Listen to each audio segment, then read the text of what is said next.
When you think of super pricey colors, gold, silver, and purple probably come to mind. But back in Pompeii, blue was the real showstopper. Known as Egyptian blue and later renamed Pompeian blue, this color was total luxury, glamorously coating walls in ancient Egypt as far back as 2500 BCE. And in Pompeii, the demand was so high that blue could cost more than even the ridiculously expensive purple. Finding a blue artifact from Pompeii is not easy, let alone a whole room. But in May 2024, archaeologists finally uncovered a completely blue room filled with murals, featuring female figures and symbols of the four seasons. Oh wow, this is the blue room? This gem was actually discovered ages ago during the Bourbon era, but it took until recently to finish a full excavation.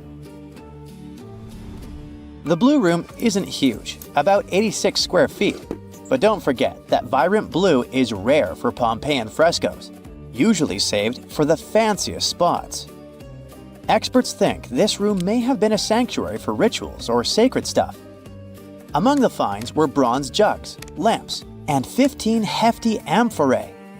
Amphorae were the Tupperware of ancient Rome, perfect for transporting liquids like olive oil, beverages, or garum, an infamous fermented fish sauce that Romans couldn't get enough of. Their tapered design meant they had to either stand on a rack or be buried in the ground, but that shape made shipping them really efficient.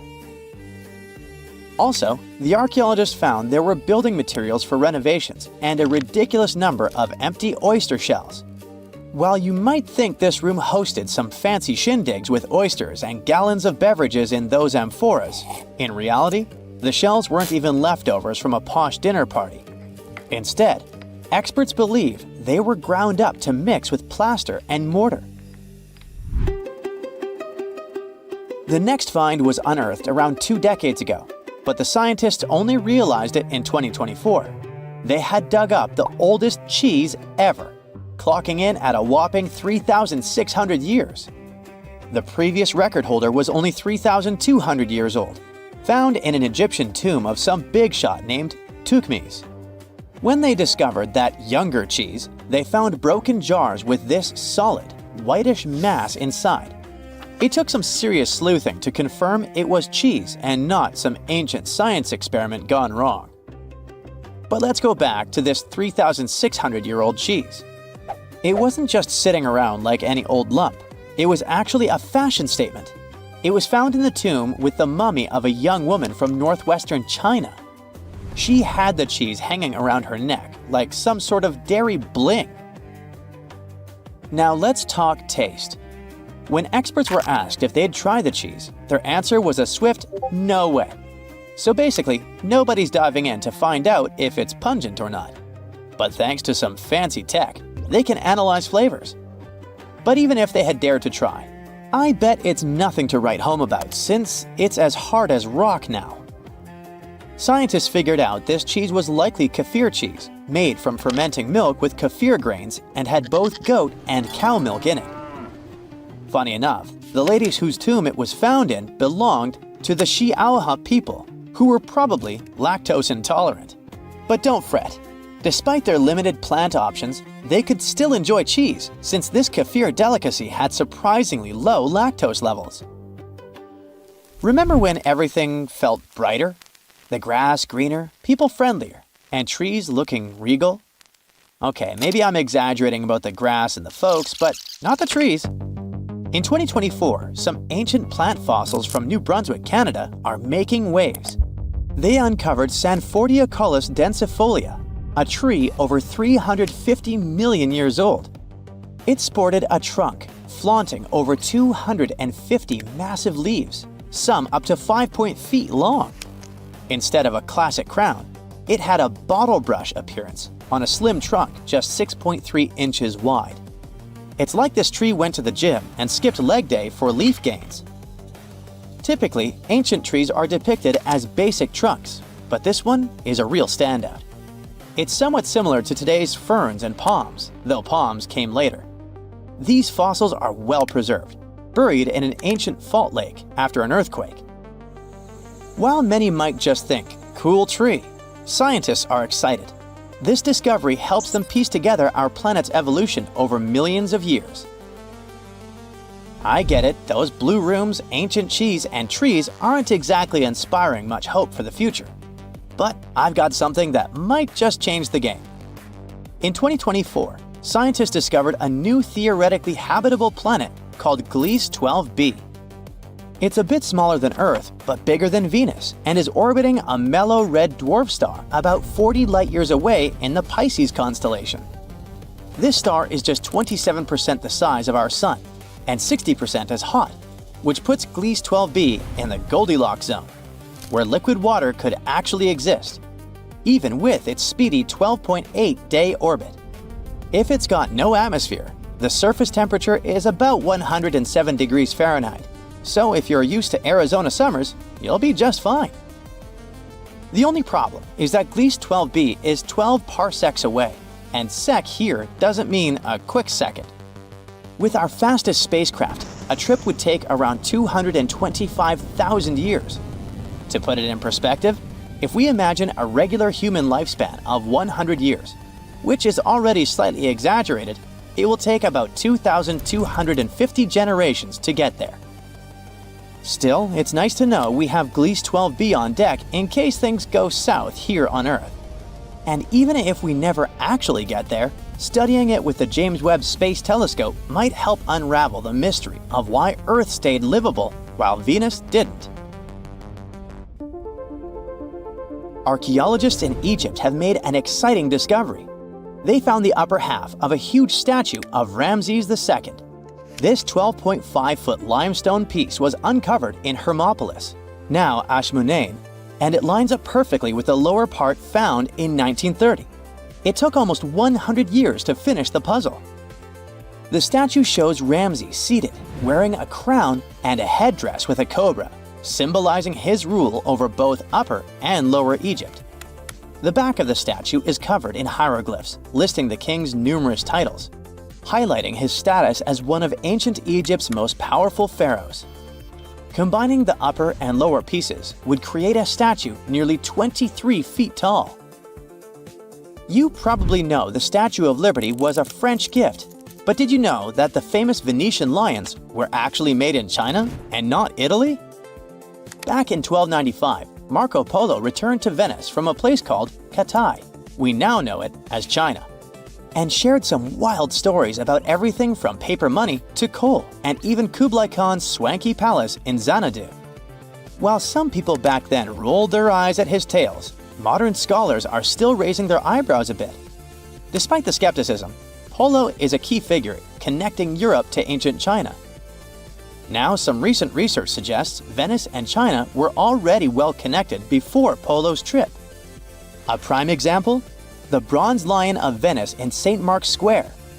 Researchers from the University of Padua believe that it actually came from Chinese copper around the lower Yangtze River more than 3,000 years ago, all due to a chemical analysis they ran in 2024.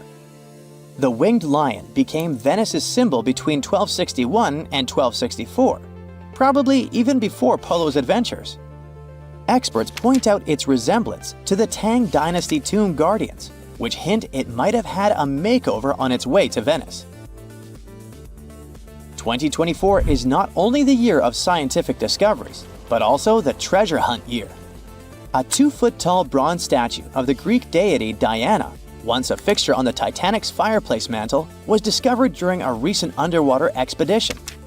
Discovering this statue was like finding a needle in a haystack, except the haystack is 2.5 miles deep in the ocean. It's just one of the many art pieces maritime archaeologists have been looking for among the Titanic's wreckage. It was more than just a luxury liner. It was filled with art treasures, from a 1912 Renault to this stunning statue inspired by a piece at the Louvre. You're digging in Egypt's famous Saqqara necropolis, also known as the ultimate VIP graveyard for pharaohs, when suddenly you find a giant pink door hiding something no one knew existed. Behind this giant stone door, one that wasn't supposed to open, by the way, you find a lost tomb of Egyptian royalty. Alright, history lovers, it's time to buckle up because archaeologists just pulled off something straight out of an Indiana Jones movie.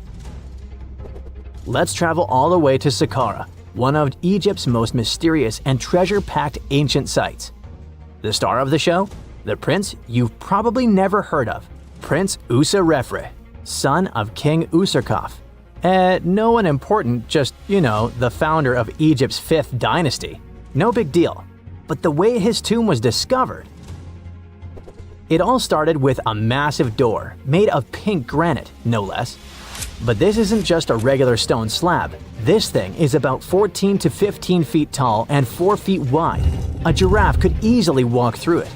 This door is also definitely heavier than your neighbor's SUV. But here's the twist. It wasn't a real door.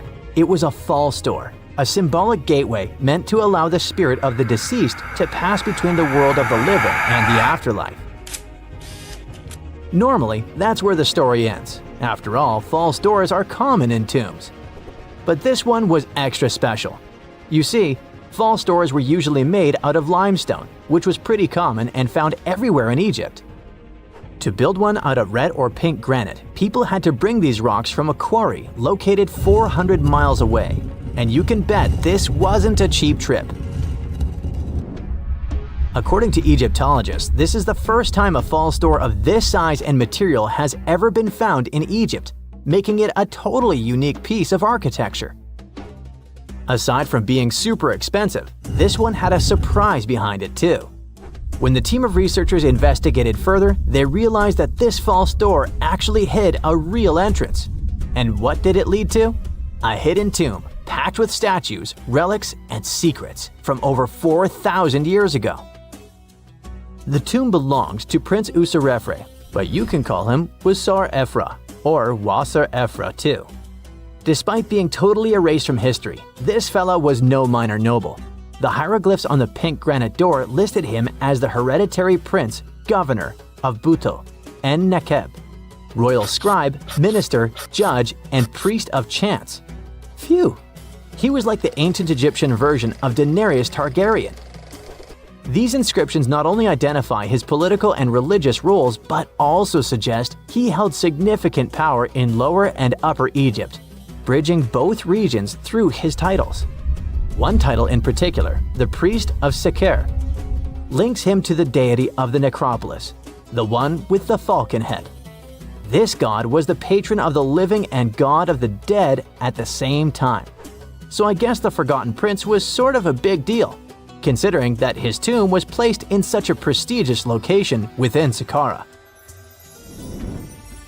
What's even more mysterious is that Prince Userefre doesn't appear in official king lists or royal family trees, which makes us wonder if he passed away before he could rule, or if his legacy was deliberately erased in one of ancient Egypt's classic political dramas.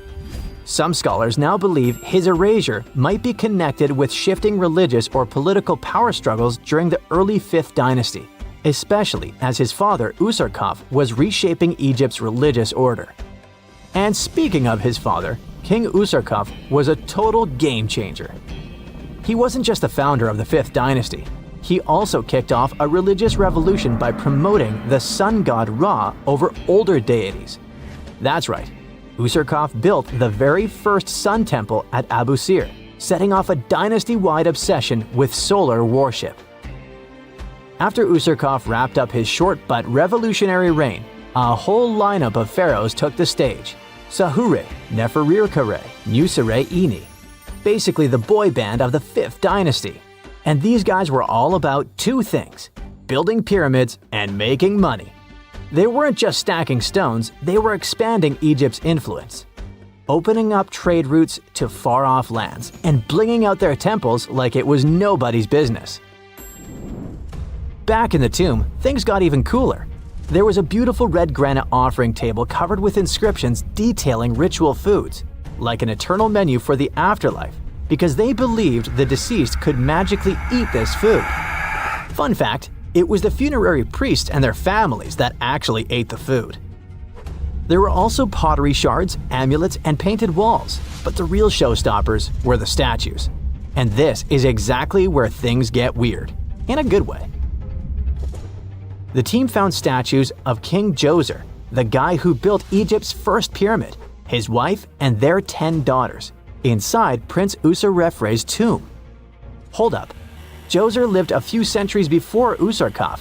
So what were his statues doing there? Turns out, scientists don't really know.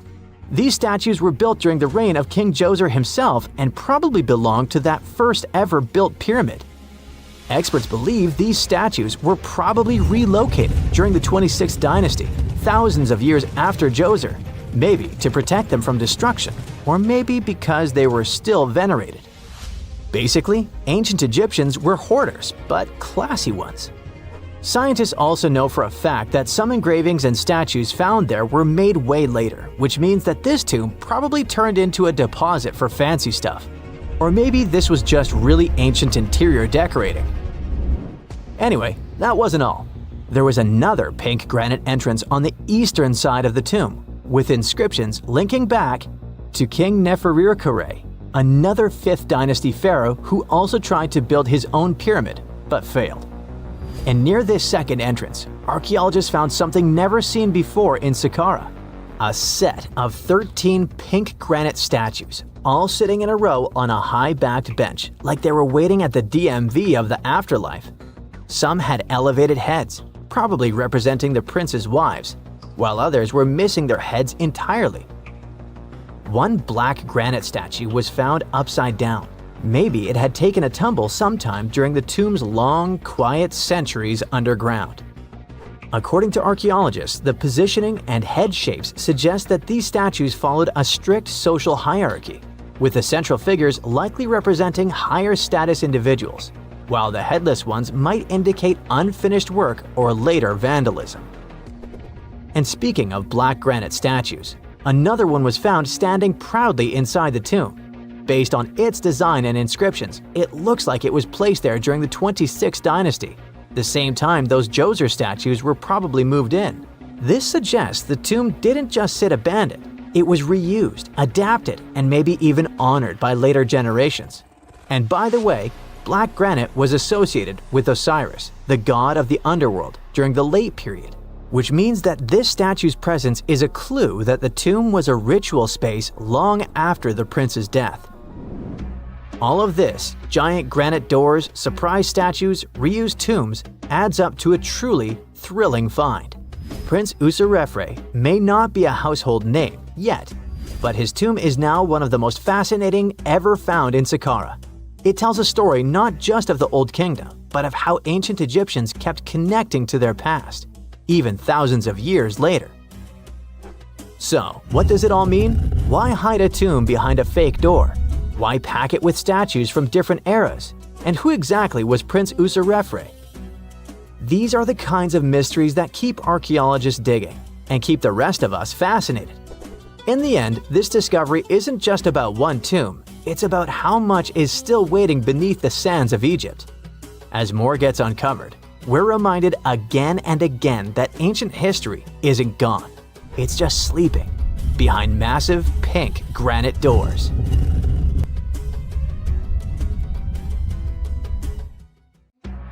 The Sahara Desert is like a Mad Max movie. Scorching heat, endless dunes, and an overall barren wasteland. A place where no one could live, right? Well, forget all you know about it. Because 5,000 years ago, the Sahara was a lush paradise of grasslands, lakes, and rivers, and the home of a ghost civilization that vanished without a trace.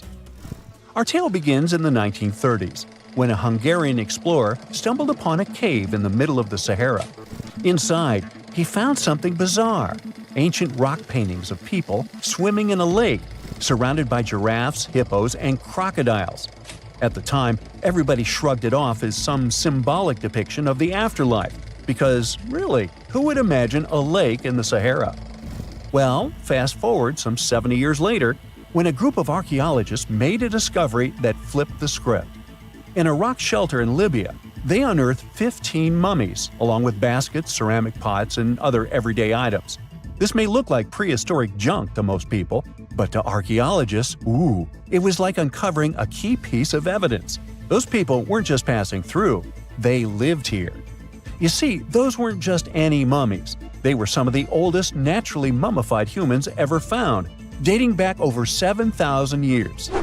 Take that, Egypt. 2 of them still had readable DNA, preserved thanks to a rare natural mummification process, almost a miracle considering the Sahara's climate's ability to turn everything into, well, beef jerky.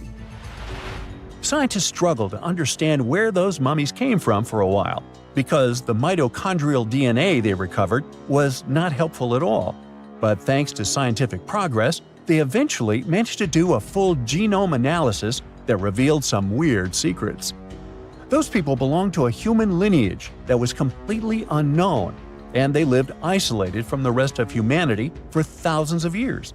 For decades, researchers assumed that the place where they lived, the Green Sahara, was like a prehistoric highway, a lush corridor that humans and animals used to migrate between sub-Saharan Africa and the Mediterranean. But the mummies demolished that theory, like a hippo sitting on a sandcastle. Their DNA showed 0 genetic mixing with sub-Saharan and Eurasian migrants, keeping their genes pure for 7,000 years. Their closest genetic relatives weren't their neighbors living right below the famous desert, but some ancient hunter-gatherers from Morocco, and even some guys that lived in the Czech Republic, when it wasn't even a country yet, 50,000 years ago. We're not out of the woods yet, because those mummies also carried some teeny-tiny traces of Neanderthal DNA, just 10% of the amount found in modern Eurasians. Now, if you paid attention in school, then you know that Neanderthals lived in Europe and Asia, and early humans only mixed with them after migrating out of Africa. But those Green Sahara folks never left Africa. So how did they get Neanderthal genes? The leading theory is that their ancestors mingled with Neanderthals in North Africa 50,000 years ago before settling in the Sahara and cutting off contact with the outside world. Archaeologists also found cattle bones and tools made of stone and wood at that rock shelter, proving that those people led a thriving pastoral lifestyle. This discovery made scientists scratch their heads for a while because, you see, animal domestication was not developed in Africa. So how did they learn it if they never mingled with anyone? Did they have ancient YouTube tutorials? Probably not. The researchers believe they must have traded knowledge with neighboring groups, but just knowledge, no saliva. It's almost too hard to believe that no outsiders mixed with them. After all, who wouldn't want to live in a thriving civilization in the middle of a green paradise, drinking milk, eating meat, and even using animal blood as a protein source? Ooh, yummy. They didn't have to hunt for every meal, thanks to their livestock, and the abundant water made life pretty sweet. And yet, they never married outsiders. Why? Maybe it was a cultural choice to never date outside their own group. Or maybe the landscape itself kept them isolated. This is where scientists place their bets. They believe that the dense forests and rivers that existed in the Green Sahara acted like nature's no trespassing sign, creating a geographical barrier that isolates animals, plants, and whole societies. This isolation is the reason why their genes were so unique. These guys weren't swapping spit with anyone else. But this genetic time capsule almost didn't survive. For most of the last ice age, the Sahara was even harsher than today, a true dead zone where humans couldn't survive. 70,000 years ago, even the toughest people disappeared, retreating to the Nile Valley and the Mediterranean coast. Why? Because Earth was a climate bully. Massive glaciers stole all the moisture, weakening monsoons until rain clouds barely reached North Africa. Then came the knockout punches. Armadas of icebergs flooded the North Atlantic, triggering devastating droughts each time. This was the Sahara's ultimate keep-out era.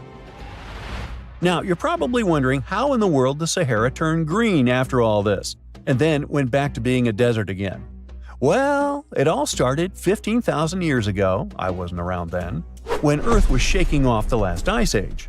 Our planet's axis was a bit wobbly, and because of that, the northern hemisphere got closer to the sun, getting extra sunlight and heat. This eternal summer turned North Africa into a giant moisture magnet, pulling water from the Atlantic and making it all rain down on the Sahara. The result of this ridiculous amount of rain was a lush savanna, complete with lakes the size of small countries. But the African humid period was not just a one-time miracle. The truth is, this eternal on and off switch between green and desert happened to the Sahara more than 230 times since the desert was born. During one of these events, the Sahara even expanded, getting bigger than it is today. So when the Green Sahara showed up, you can bet it brought the ultimate ecosystem glow-up. This wasn't just a light dusting of grass. We're talking full makeover. The transformation was so complete, it even reshaped animal populations. Cheetahs suddenly struggled with the new prey dynamics, while rodents like the multi-mammate mouse thrive in the suddenly abundant grasslands. But don't pack your prehistoric swim trunks just yet. This paradise had teeth. The Sahara was an ecological maze of crocodile-infested rivers, malaria-carrying mosquitoes, and big cats lurking in the tall grass. Crossing it would have been like playing a real-life game of Hungry Hungry Hippos. This is probably why more groups didn't settle permanently. The Sahara's climate cycled between wet and dry every 20,000 years, hardly a stable zip code. For most ancient people, it was smarter to treat the Green Sahara like an all-you-can-eat buffet, grab resources and leave before the desert returned. Still, this Green Sahara period lasted for 10,000 years, giving our mystery shepherds plenty of time to thrive. But around 5,000 years ago, Earth's axis shifted again, the rains moved away, and the Sahara dried up faster than a puddle in July. As the desert returned, the shepherds from the Green Sahara had no choice but to pack up their livestock and leave. Some researchers believe they migrated toward the Nile, laying the groundwork for ancient Egypt, so I guess their legacy lives on. Besides, their pure lineage may be extinct by now, but some faint genes of the mummies can still be found in the people that live in North Africa today. But the introvert mummies were not the only ones using the Green Sahara as an Airbnb. They actually had neighbors just around the corner, in a lakeside village in Niger to be exact. Those people thrived for 5,000 years and left behind the oldest Sahara Desert cemetery, including a man buried in a turtle shell, a grinning Halloween man with filed teeth, and a heartbreaking family embrace frozen in time, victims of the very waters that sustained them. Eventually, those people disappeared too, just like it happened to our antisocial friends. This proves that this desert outsmarts everyone, with a landscape that gives paradise with one hand and takes it away with the other. Well, this eerie Lake Huron discovery may be that it possibly contains the remnants of an entire civilization.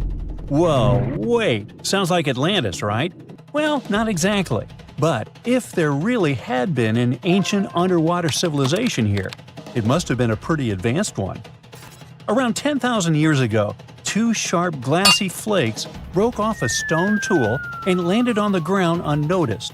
They stayed buried there for thousands of years, until 2013. Then scientists pulled up a small chunk of mud, about the size of a milk carton, from the bottom of Lake Huron, 100 feet underwater. Inside the mud, they found those same two flakes made of obsidian, a shiny black volcanic glass that forms when lava cools quickly. After careful testing, they realized these flakes came from Central Oregon, which is quite a distance, about 2,500 miles away. They found this prehistoric Great Lakes site on the Alpena Amberley Ridge, an underwater landform that once connected what's now Michigan and Ontario. Back then, it was dry land. Early humans used it to build traps for animals like caribou as the Ice Age faded and the Great Lakes began to form. Now, obsidian was the high-tech material of ancient times. It's super sharp and perfect for making tools. If you study the flakes carefully, it's obvious that humans made them. You can see where they struck them and the feathered edges that come from being carefully chipped. That means people were not only crafting tools here, but they also had access to obsidian that came from incredibly far away. It was likely possible through a huge trade network that spanned across the continent. For over 100 years, people have guessed that ancient societies might have existed beneath the Great Lakes, but no one had proof. That's why work on this submerged archaeological site is so important. A team of researchers has been trying to learn more about the 10,000-year-old ruins and the civilization that left them behind for over a decade now. Lake Huron's icy water acted like a time capsule that helped preserve things for thousands of years. So far, researchers have found not only unique stone tools, but also ancient trees with roots still intact and underwater peat bogs that preserved seeds and leaves. It was like an Ice Age version of Pompeii, a scene frozen in time. These discoveries are also helping scientists create new technologies and ways to do underwater archaeology. They've engaged sonars, underwater robots, and divers so far. Now, it's pretty cool that the tools they found on the Alpina Amberley Ridge were way smaller than other tools from the same era found nearby. That might mean a different group of people lived here, and they had their own unique way of life. Even the peat bogs they found, which are about 9,500 years old, hold secrets. They're full of pine needles, seeds, and leaves that could reveal what the environment was like back then. Usually stuff like this breaks down quickly on land, but the cold freshwater preserved it. The Michigan team is working with scientists in Cambridge, England, to extract DNA from the remains. If it works, it could finally confirm what animals lived there, and maybe even more. There are still years of discovery on this prehistoric Great Lakes site ahead. Another famous submerged archaeological site is the lost city of Pavlo-Petri. Archaeologists think it is the oldest sunken city in the world they've found and made official so far. Pavlo-Petri is around 5,000 years old. That means it existed even before the legendary Greek heroes in Homer's stories. Scientists first spotted it way back in 1904, and then mostly forgot about it until 1967, when Nicholas Fleming rediscovered it. He described it as a Bronze Age city now lying under about 10 to 13 feet of water. A year later, he returned with a team of scientists to study the ruins. Over 6 weeks, using just hand tapes and a basic grid, they managed to map out the city. They found that it covered almost 1,000 feet by 500 feet and had at least 15 buildings, courtyards, 5 streets, 2 tombs, and around 37 small stone graves. They also found signs that the ruins continued onto the nearby island of Pavlo-Petri itself. They dug up some amazing pottery, obsidian, and chert blades, and even a tiny bronze figurine that may date all the way back to 2800 BCE. Most of the buildings, though, came from the period between 1650 and 1180 BCE. Then scientists left the site alone again until 2009, when a super team of researchers launched a new 5-year project to really dive deep into the history of Pavlo-Petri. This time, they had digital mapping tools and better diving equipment, so they could explore and even excavate underwater. They found another 97,000 square feet of buildings, including a large hall and hidden streets. Plus, they dug up even more pottery that showed people had been living in the city from about 3000 BCE to 1100 BCE, and that the city once had a population of 500 to 2,000 people. No one knows for sure how the city ended up underwater, but many scientists think it was because of an earthquake, maybe around 1000 BCE, or even as late as 375 CE. Because it's the oldest underwater city ever found, some people even believe Pavlo-Petri might have inspired the legend of Atlantis. Another contestant for the Atlantis title lies near Japan. Back in 1986, a local diver was exploring the waters near the Ryukyu Islands when he found a giant structure made of perfectly shaped steps and sharp edges. It was 82 feet underwater. Today, the Yonaguni Monument is one of the most mysterious underwater sites on the planet. The structure is nearly half a football field in size. It looks like a massive stone pyramid with layers of platforms and steps stacked one on top of another. No one really knows where it came from or who built it. Some experts think the monument might be more than 10,000 years old, which would make it older than the Egyptian pyramids. One theory is that it could be the last remains of a lost civilization called Mu, a mythical Pacific society kind of like Atlantis. Others believe an ancient culture that lived in Japan as early as 12,000 BCE might have built it. But many scientists and geologists are skeptical about this possible underwater ancient civilization, even though Yonaguni has narrow passageways, arched openings, and right angles that almost look like city blocks. They say that the site looks a lot like natural rock formations, like the Giant's Causeway in Northern Ireland, for example. The whole monument is still connected to a bigger chunk of bedrock, which means it wasn't built piece by piece. And the way the layers of rock are stacked probably has more to do with earthquakes and tectonic movement. It's located in the very active Pacific Ring of Fire. One marine geologist kept going back down there, and every time he found something new. He says he spotted tool marks in the rock, symbols carved into stone faces, and even rock formations shaped like animals. He believes these carvings point to a culture that came from mainland Asia. He said he had identified 10 different structures off Yonaguni, including a ruined castle, a triumphal arch, 5 temples, and even a huge museum. These buildings seem to be connected by roads and channels, and some parts are surrounded by what could be giant stone walls. The explorer believes the city is at least 5,000 years old, based on stalactites found in underwater caves nearby, which would have only formed after the caves flooded. His supporters say they have never seen an earthquake create shapes like this, above or below water. But skeptics blame it all on erosion and insist that whirling underwater currents and sea creatures left holes in the rock. Now, if you want to form your own opinion about it, the spot is open for visitors, and it's definitely a super fun diving experience. Ever since Plato wrote about the allegory of Atlantis, humanity has been fascinated with the possibility of the discovery of a thriving underwater civilization. Fancy joining me on a trip to a few historic underwater sites? Let's see what we can find out about ancient civilizations. The first one on our list is what is being called the underwater Stonehenge. Scientists have recently discovered a mysterious pile of cairns that stretch for miles under the shimmering waters of Lake Constance at the borders of Switzerland, Germany, and Austria.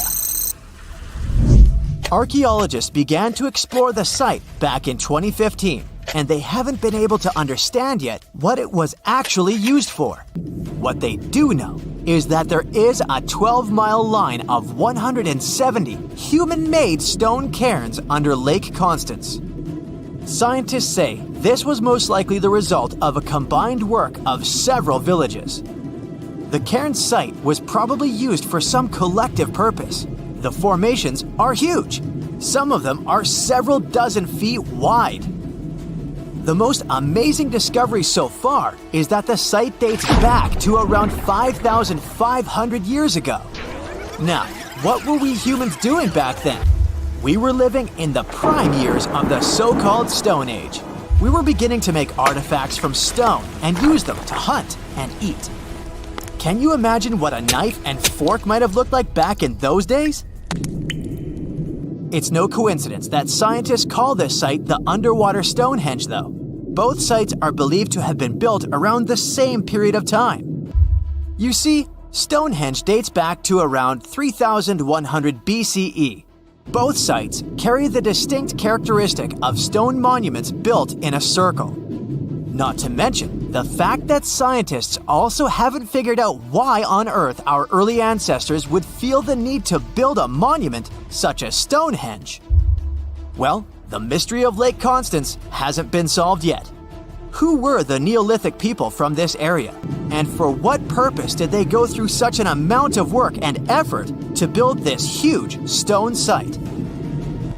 Next, we're taking you on a tour of the Ryukyu Islands just off the coast of Japan. You're diving deep down to an archaeological site. But I should warn you, the waters of the Pacific Ocean are far from smooth. It doesn't take long before you see a huge structure, thanks to the sunlight shining down on the seabed. At first, it looks like Machu Picchu's ruins located across the globe in Peru. As you approach the site, you slowly figure out its forms. A pyramid-shaped structure, arches, staircases. It's something that could have easily been a palace or a castle.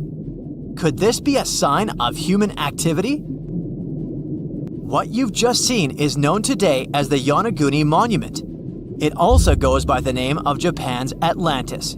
The entire monument is about the size of 5 soccer fields. and the height of a 5-story building. Its most surprising feature is its expanse of terraces. Explorers and scientists believe that Yonaguni might be 10,000 years old. But whether it's a human-made structure or a natural formation is still under debate. For Japan's top marine geologist, Professor Masaki Kimura, Yonaguni is the heritage of a lost civilization. Kimura has dived to the bottom of the ocean to explore the ruins over 100 times over the past 10 years. According to him, there are clear signs of human activity down there. On the monument's surface, there is a triangle-shaped concave that is a historical symbol of water fountains in the region. There's also a giant turtle carved on the eastern side of the structure. And, according to Kimura, turtles have an important cultural meaning. Several pieces of stone tools have been recovered from the site. Their estimated age is around 10,000 years. However, not all scientists support this theory. For many, Yonaguni is the result of thousands of years of erosion. The fact that the monument is composed of one massive rock leads them to believe it's not human-made. The defined edges and flat surfaces resemble a natural formation in Northern Ireland, known as the Giant's Causeway. The basalt columns look like the ruins of a palace, but they're actually the result of volcanic activity in the region. Now, you're flying to the coast of Greece, 4 hours away from Athens. More specifically, you're in the Peloponnese Peninsula. You dust off an old snorkel and head for a free dive on a bright sunny day. Sometime into the dive, you start noticing patterns on a seabed. 13 feet below the surface, outlines of familiar objects start to appear, one by one. As you continue swimming, what looks like the outline of an entire city emerges in front of your eyes. Are you wondering how water could have taken the whole city? Rocks are perfectly aligned into what appears to be the foundation of a building. This is Pavlopetri, an ancient city you've probably heard about for the first time. It was discovered by Nicholas Fleming, a British oceanographer, when he was on vacation in Greece. He had heard rumors about Pavlopetri's existence and indeed found several artifacts on the seafloor. He went back to the area a year later with the team. They found a site filled with pots, storage vessels, and tools. A kernstone, for instance, is a tool used for grinding grains and turning them into flour. Multiple amphoras indicate that this settlement dates back to the Bronze Age, 5,500 years ago, when people started living in towns. The settlement is believed to have existed for over 2,400 years. Today, Pavlopetri is considered the oldest submerged town ever discovered, and what's impressive is that it wasn't a simple village. It was a vibrant port city with stone buildings, a marketplace, streets, and even squares. The next stop on our voyage is one of today's most famous underwater cities that has been turned into an archaeological park. The city of Port Royal in Jamaica exists only below the surface, but in 1692 it was one of the wealthiest cities in the Western Hemisphere. Port Royal was the center of the British Empire at the time and an important trade city that attracted people from all over the region.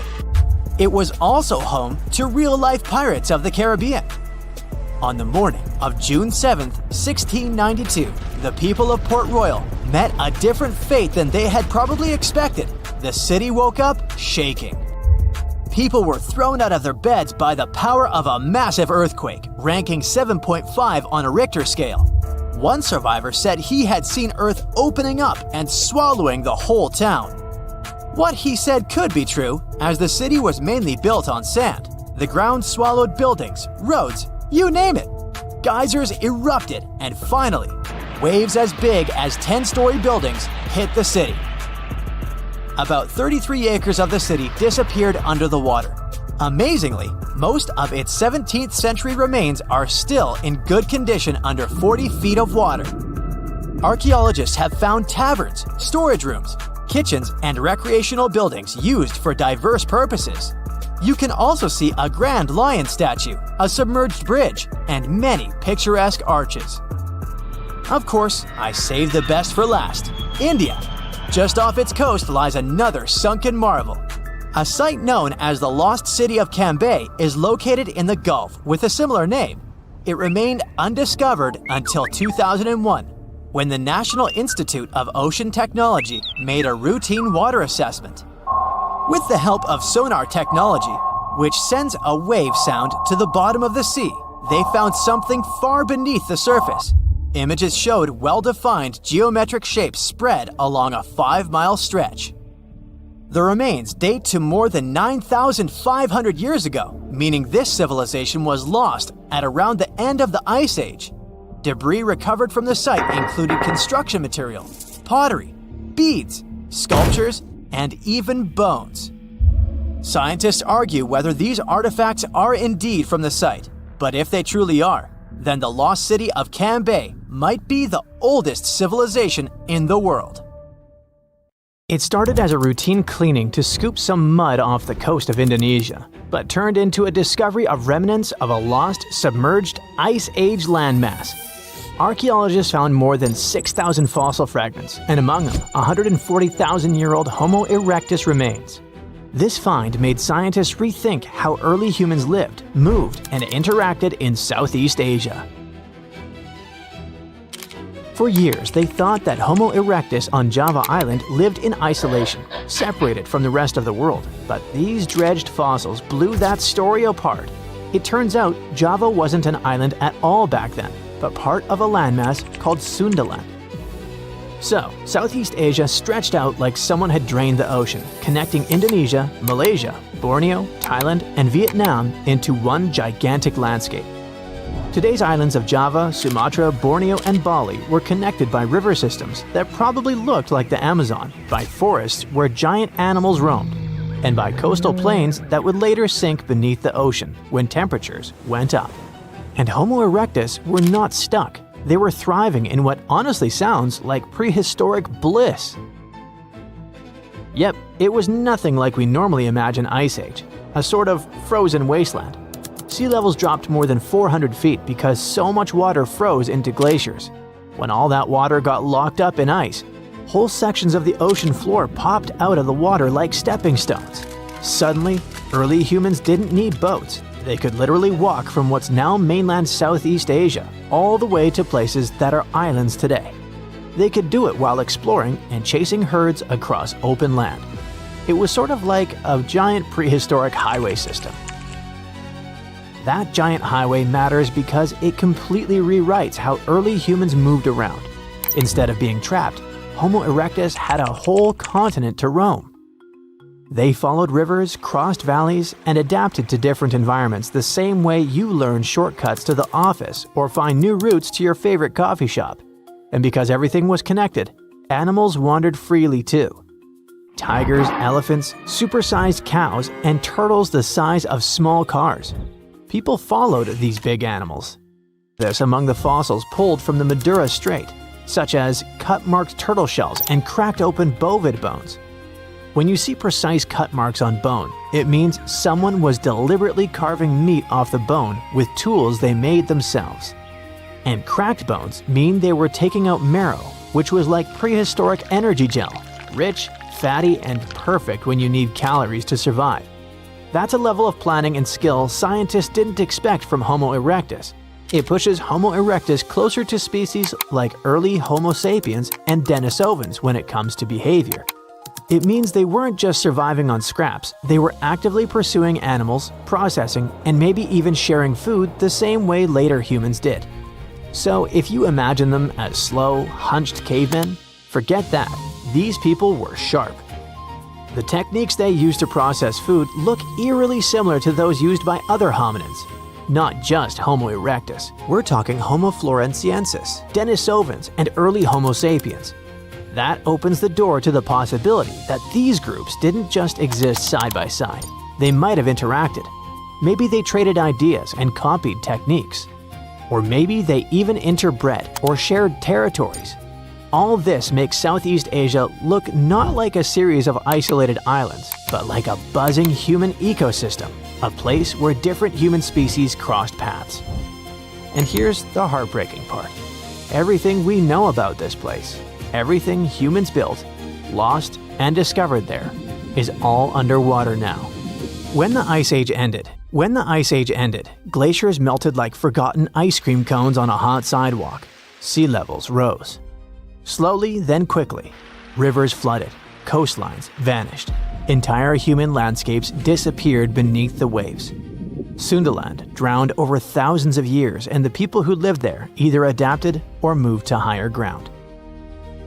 Archaeologists now try to interpret what these people did, how they lived, and how many human species walked that land. Every time they pull together bone or artifact from the seabed, we get one step closer to rewriting everything we thought we knew about early human migration. And the new discovery could mean that Southeast Asia may have been just as important to human evolution as Africa, the Middle East, or Europe. Looks like Sundaland wasn't a side quest, but a real mixing zone, a place where humanity experimented, adapted, learned, and evolved. Unexpected finds like this one in Indonesia keep popping up around the world and surprising scientists. Farmers in China were hoping to scoop up bat droppings for natural fertilizers inside a narrow limestone cave. But instead, they spotted pieces of fossilized bone that looked suspiciously like parts of a human skull. This skull turned out to be ridiculously old, around 300,000 years old. Scientists eventually named the fossil Maba 1. The discovery happened way back in 1958, but ever since then, nobody could agree on which ancient human species this skull belonged to. During the late Middle Pleistocene, the world was basically a crowded highway of different ancient human species wandering around. Or just maybe, Maba 1 came from a species we've never met before. The big issue was that researchers only found part of the skull, no jaw, no other bones. So it was like trying to solve a giant puzzle with half the pieces missing. For ages, scientists guessed it might be Neanderthal. But now they've used micro-CT scanning, which is like an X-ray superpower that lets you peek inside fossils without breaking them. That's when they noticed weird tube-like structures connecting parts of the brain case, something Neanderthals basically never had. The inside shape of the skull looked way more like Homo erectus, a much older human species. But even that wasn't a perfect match. The skull's size and shape were closer to modern humans and Neanderthals, and it showed traits Homo erectus usually didn't have. For example, it had a shorter forehead area and a thickened bregma, the meeting point between two skull bones. Maba 1 also had a strange dent on the forehead, almost like a bruise frozen in time. Whatever caused it, maybe a fall, maybe anemia, it happened while the person was alive. But there was no sign of infection, so that individual probably healed and kept living after whatever hit them. So Maba 1 doesn't match any known species perfectly, but it shares features with several and has a similar mystery fossil vibe as others found across Africa. In 1976, a famous paleontologist and her team found another human-like skull in Tanzania. That skull had features that looked surprisingly similar to Homo sapiens, even though it was unbelievably old. Scientists think it may be one of the earliest examples of our species ever discovered. That means this skull could help solve one of science's biggest questions. When exactly did Homo sapiens first show up? The sediment layer where that skull was found goes all the way back to the Middle Pleistocene. That's way earlier than what old textbooks used to claim about when modern humans appeared. And then there's a skull that turned up in Zambia's Broken Hill ore mine. Miners literally stumbled on it, plus a few other bones, completely by accident. Scientists started calling it Rhodesian Man, and at first, everyone thought it might be the big missing link between Homo erectus and Homo sapiens. But with newer research tools and better dating methods, they discovered it's around 299,000 years old and probably belonged to someone from the species Homo heidelbergensis. Every new fossil acts like a missing puzzle piece on the giant chaotic story of human evolution. Each one helps scientists connect species that once seemed unrelated, redraw family trees, and rewrite chapters of our past we didn't even know were wrong. Archaeologists just found the remains of a lost city from thousands of years ago, hiding in southeastern Europe. They were sure that it was nothing more than an old defense outpost, but new digs are changing that big time. They now believe the site might actually be the lost capital of an ancient kingdom of Lynkestis that has to do with Alexander the Great, the man who changed history. The ruins are near a small village called Cernobuki in North Macedonia. You can find mentions of them from 1966, but nobody really dug into them until about 15 years ago. At first, they found just a few ruins and thought it was a guard post used to spot Romans coming from the west.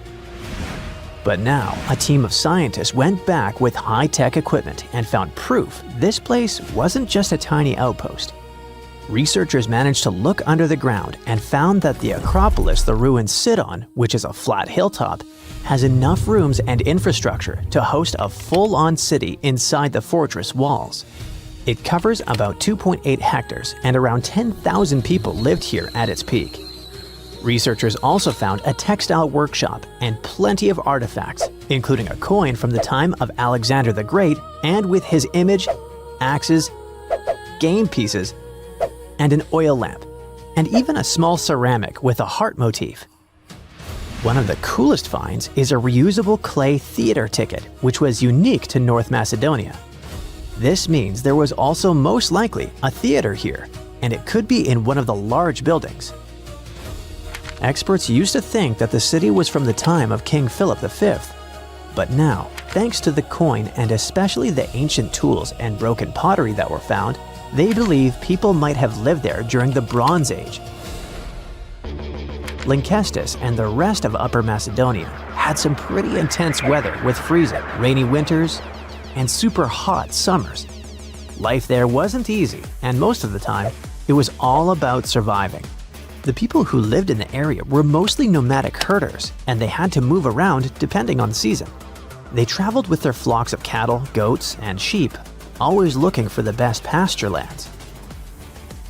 Back then, Macedonia was kind of like the outsider of the Greek world. It was part Greek, but powerful city-states like Athens and Sparta didn't really accept it. Thanks to this position on the edge, Macedonia had the chance to mix Greek traditions with local culture.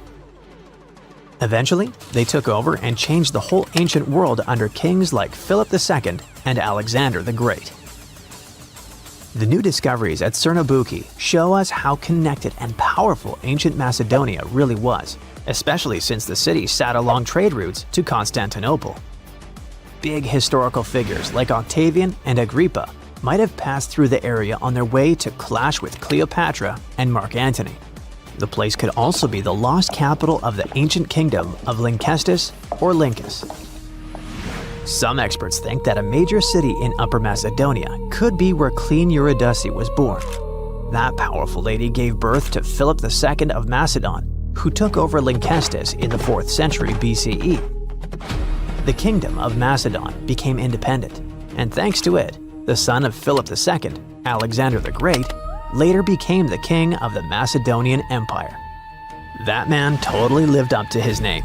In just 13 years, he created one of the biggest empires in history, stretching from Greece all the way to Egypt and India. And he managed to do all that before passing away at just 32 years old. Researchers plan to dig deeper into this important site to learn more about the early civilizations of Europe. This incredible discovery was possible thanks to LiDAR. This remote sensing tool helps map things like how tall plants are, how thick forests are, and other details across big areas. LiDAR is an active system, meaning it creates its own energy, in this case light, to scan the ground. A laser fires super fast pulses of light that shoot down to the ground and bounce off things like buildings and tree branches. The LiDAR sensor then catches the reflected light and records it. The system measures how long it takes for the light to go from the laser to the ground and back. This is called the two-way travel time. That time helps figure out the distance the light traveled. Then, using that distance, the system can figure out the exact elevation of different spots. Scientists recently found another lost city using the same technology. This one, called Giangola, was hiding beneath the dense jungles of Mexico for 600 years. All this time, researchers believed there was just an abandoned fortress there. There was no way to go and see until recently, when they used LiDAR and got a 3D model of the area in just 2 hours from a plane. Giangola was built in pre-Columbian times between the years 1350 and 1521. It covered 360 hectares and had over 1,100 buildings, 2.5 miles of defensive walls, and a whole network of internal roads. The city had a well-planned urban layout with temples and ball courts and separate neighborhoods for the elites and commoners. It was a crucially important place for the Zapotec people, a group that had lived in the area since around 600 BCE. In Giangola, families lived together in homes with big patios in the middle, surrounded by rooms. As families grew bigger, they would add more rooms and expand their homes. Since Giangola was surrounded by mountains, the locals tried to use every piece of land on the slopes that was good enough to build a house. They even used natural drainage of the area to have water, and they must have been great at construction, as many of their constructions are still standing today. But at some point in the beginning of the 16th century, they didn't have enough fresh water and good farmland to grow food, and moved away to nearby Tehuantepec. Archaeologists plan to learn more about how the Zapotecs were organized, how they ruled their cities, and how they interacted with the Spanish when they arrived. They plan to study all 1,170 buildings found in the LiDAR scan, and it'll take a few years. Another recent find, made with the same groundbreaking tech, is a massive city that lay hidden beneath the thick green canopy of the Amazon rainforest. A whole network of houses, plazas, roads, and canals was hiding in the shadow of a mighty volcano. Many scientists thought that ancient Amazonian people lived in tiny huts and cleared patches of land to survive. But this city, built 2,500 years ago and inhabited for nearly 1,000 years, debunked that theory and changed everything. Now, researchers think tens of thousands or even hundreds of thousands of people lived in complex urban societies. They scanned the area and found that 6,000 rectangular platforms, each about 66 by 33 feet and 6 to 9 feet high. These structures were arranged in clusters around central plazas that had straight roads with perfect right angles and paths connecting them. One of the roads was an impressive 16 miles long. Building straight roads like this is way harder than just going with the landscape. Some of these roads may have had great spiritual or ceremonial significance. The civilization was thriving thanks to rich soil from a nearby volcano. But the same volcano may have also led to its downfall. Researchers also found signs of threats to the cities, such as ditches that blocked entrances to the settlements. Maybe some people living nearby were trying to get in. The next step for the scientists will be to study the adjoining 116 square miles to know more about this large, complex society that could be bigger than the well-known Mayan cities in Mexico and Central America. Waves are crashing higher than ever before, about to swallow one of the world's most mysterious islands. By 2080, rising seas could crash all the way up to Ahu Tongariki. It's the famous ceremonial platform on Rapa Nui, aka Easter Island. Unfortunately, that's not just a guess. Researchers at the University of Hawaii at Manoa have already run the numbers and shared their findings in the Journal of Cultural Heritage. Their study shows that up to 51 other cultural landmarks, including the iconic Moai statues, could face flooding. But before we get to all that drama, let's learn more about Rapa Nui itself. This is the original name of Easter Island. People from Polynesia settled there way back, around 300 CE. Once they made themselves comfortable, they started creating their own wild and creative culture. Between the 10th and 16th centuries, they built massive ceremonial platforms called ahu and huge statues called moai, made to honor ancestors. Those giant figures still stand today, giving the island a mysterious vibe. Rapa Nui National Park protects all this. It's a Chilean wildlife area, the heart of Rapa Nui culture. The architecture and sculptures here are totally unique, even compared to other Polynesian islands. Easter Island is super remote, literally the farthest inhabited island in the world, sitting 2,300 miles from mainland Chile. The island covers 64 square miles, and the World Heritage Site takes up about 27 square miles, including 4 tiny nearby islets. Rapa Nui National Park is full of archaeological treasures. Experts estimate there are about 900 moai, more than 300 ahu, and thousands of other structures for farming, funerals, houses, and daily life. The moai are incredible. Some stand 6.5 feet tall. Others reach almost 66 feet. Most were carved from yellow-brown lava using simple basalt tools called toki. Some moai were still being carved. Some were being moved to their final ahu, and some were torn down and re-erected. The quarries, like Rano Raraku, show us today how the carvings were made. The ahu come in all shapes and sizes. The biggest is Ahu Tongariki, with 15 moai lined up on top of it. Most ahu have a raised platform of carefully worked stones, a ramp, often paved with smooth beach pebbles, and a flat area in front. Rock art is everywhere. You can find pictographs and petroglyphs in all kinds of styles. Caves hide even more carvings. Even villages, farms, and other structures are super interesting. By the 16th century, according to studies, the Rapa Nui society faced a big crisis. Natural resources ran low. The culture started to change. Many of the megalithic monuments were ruined. The ancestor cult was replaced by the man-bird cult. It was centered in Orongo by the Ranokau volcano. There are 54 semi-underground stone houses there, all shaped like ellipses and decorated with carvings about birds and fertility. This cult lasted until the mid-19th century. It's probably no wonder that colonization brought huge changes. Livestock, forced relocation, and diseases cut the native population to barely over 100 people. Today, the island is home to descendants of the original Rapa Nui people as well as immigrants. They try to keep the culture and still live in the modern world. Sadly, all that heritage might be lost soon, for good. And if nothing is done, rising seas could put Rapa Nui's UNESCO World Heritage status at risk. Scientists say that knowing these risks are just the first step. If we actually realize what's happening, we can figure out how to protect ancient monuments. The team wanted to see just how bad rising seas could get for Rapa Nui. So, they built a digital twin of the island and ran insanely detailed computer models to track waves along the shore.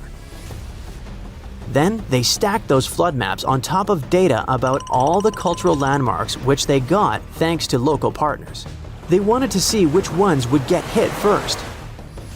The results were pretty intense. Sea level rise is threatening coastlines everywhere, but the question now is when and how bad. The researchers' timeline shows that waves could crash all the way to Ahu Tongariki by 2080. That's the famous platform with the moai statues, the heart of the island's culture. The data is clear and the clock is ticking. The island's people need to start planning now before the sea starts taking what's theirs. And Easter Island isn't the only potential disaster site suffering from the elements. The old city of Chanchan in Peru is feeling the heat from extreme weather. It used to be the capital of the Chimu Empire and is basically the biggest pre-Columbian city made out of earth in the Americas. The place was super advanced for its time. They had smart city planning, organized society, irrigation systems, and some amazing art. The Incas took over in the 1400s, but the ruins still show how sophisticated the Chimu were. It's now a UNESCO World Heritage Site, and it's really important. And now, El Niño. The warm phase of a natural climate cycle called El Niño Southern Oscillation brings both heavy rains and long droughts to this place. These ups and downs have happened forever, but now they occur more often. Besides, rising groundwater is making the buildings unstable. To fight this, people are controlling the water table, fixing walls, documenting the architecture, training locals, raising awareness, and making disaster plans. Storms and shrinking sea areas are also causing problems for the 19th century whalers settlement on Herschel Island in Canada. It's so bad that buildings had to be moved inland to stay dry and avoid flooding. If erosion keeps going, locals might have to move them even more, and some structures are likely to be abandoned. Permafrost is also breaking down graves, which makes buried caskets topple and break. If we move to the mosque city of Bagarat in Bangladesh, we'll find that water and salty soil are wrecking stone buildings. Salt gets into the rocks and then expands when it gets wet. This causes the stones to crack and crumble faster. And this place is a UNESCO World Heritage Site too. It contains 360 mosques, public buildings, water tanks, mausoleums, bridges, roads, and other public buildings. People once constructed them from baked brick. Another place potentially in danger from rising seas and stronger waves is coastal Great Britain. There, weather conditions are threatening lots of historic castles.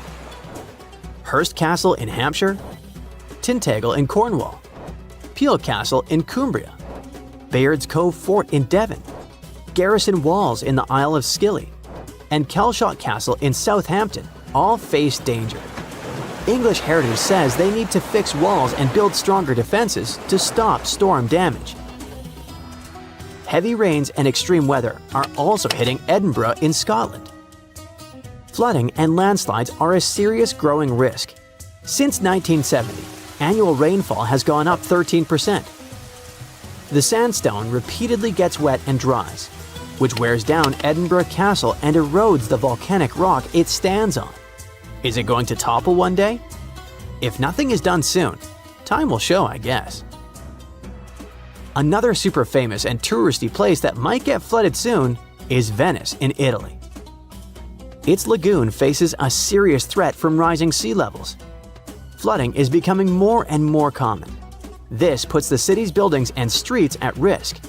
So, as you see, the problem of Rapa Nui aren't unique. Other coastal places like Hawaii face the same threat from rising seas.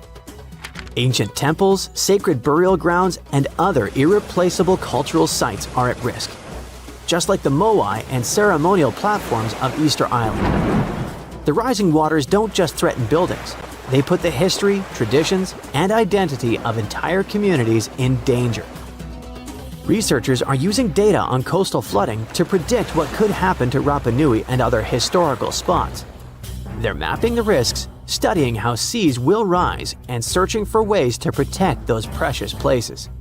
The clock is ticking, and without action, some of the most sacred and ancient sites could be lost forever.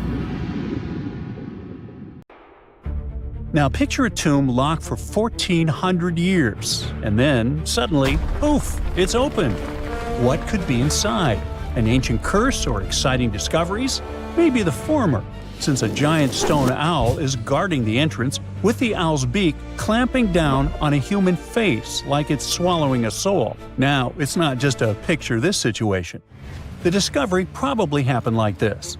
The archaeologists were at a place called San Pablo Huitzo in southern Mexico. At one point, they stumbled upon something that resembled an entrance. Ooh, where did it lead? They just had to figure it out. By that entrance, there was a large carved owl. Soon the researchers realized that it wasn't just decoration. The beak of the bird was open, and inside, there was the painted face of a man. Most likely, it was an important leader. For the people inhabiting that region, owls were linked to demise and power. So, it was like either the owl was guarding the spirit of the person buried there, or was it holding it captive? Was it even wise to sneak into that mysterious place? Well, the scientists' thirst for answers was more powerful than any fear. So they entered and found themselves inside a tomb. It was made up of two main parts, a front room, kind of like an entrance hall, and a deeper burial room. There was a doorway between these two rooms. It was covered in carvings. At the top, there was a stone beam with special symbols on it. Those symbols worked like names based on a person's birth date. On each side of the doorway, there were carvings of a man and a woman wearing detailed headdresses. The researchers thought they could have been placed there like guards, watching over the tomb. The walls were still painted in bright colors – white, green, red, and blue. It was an astonishing view, and the paintings actually told a story, showing a funeral procession. People were carrying bags of something called copal, which is basically a tree resin. The locals, called Zapotecs, burned it like incense during ceremonies, kind of like how people today often light candles or incense during special rituals. Besides, the archaeologists found carved symbols that work like a calendar. A bit later, the researchers found out that the tomb was about 1,400 years old. It came from the Zapotec civilization, and what made it so special was how well everything inside was still preserved. It was like opening a time capsule that hadn't been touched for over 1,000 years. Interestingly, they didn't just randomly find it. Officials started looking into the site after someone reported looting. When scientists checked it out, they realized they had stumbled onto one of the most important discoveries in Mexico in the last decade. The tomb dates back to around the year 600, when the Zapotec people were thriving in the area. They were sometimes called the Cloud People, and they built a powerful civilization long before the Spanish arrived. Even today, many people in Mexico still speak Zapotec languages.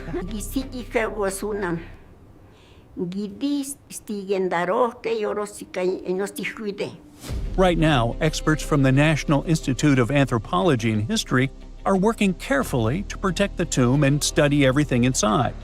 They're looking at things like pottery, symbols, and even a few human bones they found there. One of the most exciting things about this discovery was that many other Zapotec tombs found in the region had already been looted before archaeologists got to them. That means we lost a lot of history. Luckily, this tomb was miraculously mostly intact. Now, scientists are focusing on protecting the tomb. They're carefully controlling the air and humidity inside because even small changes can damage it, documenting the artwork, and studying the carvings and symbols. But ancient tombs aren't always hidden deep underground, like in adventure movies. Sometimes you can find them right under a busy city. In 2023, archaeologists made a bizarre discovery on the edge of Chapultepec Park in Mexico City. They found a group of graves that are about 3,500 years old, older than most ancient pyramids in Mexico. There were 10 tombs shaped a bit like upside-down bottles or bells, wide at the bottom and narrower at the top.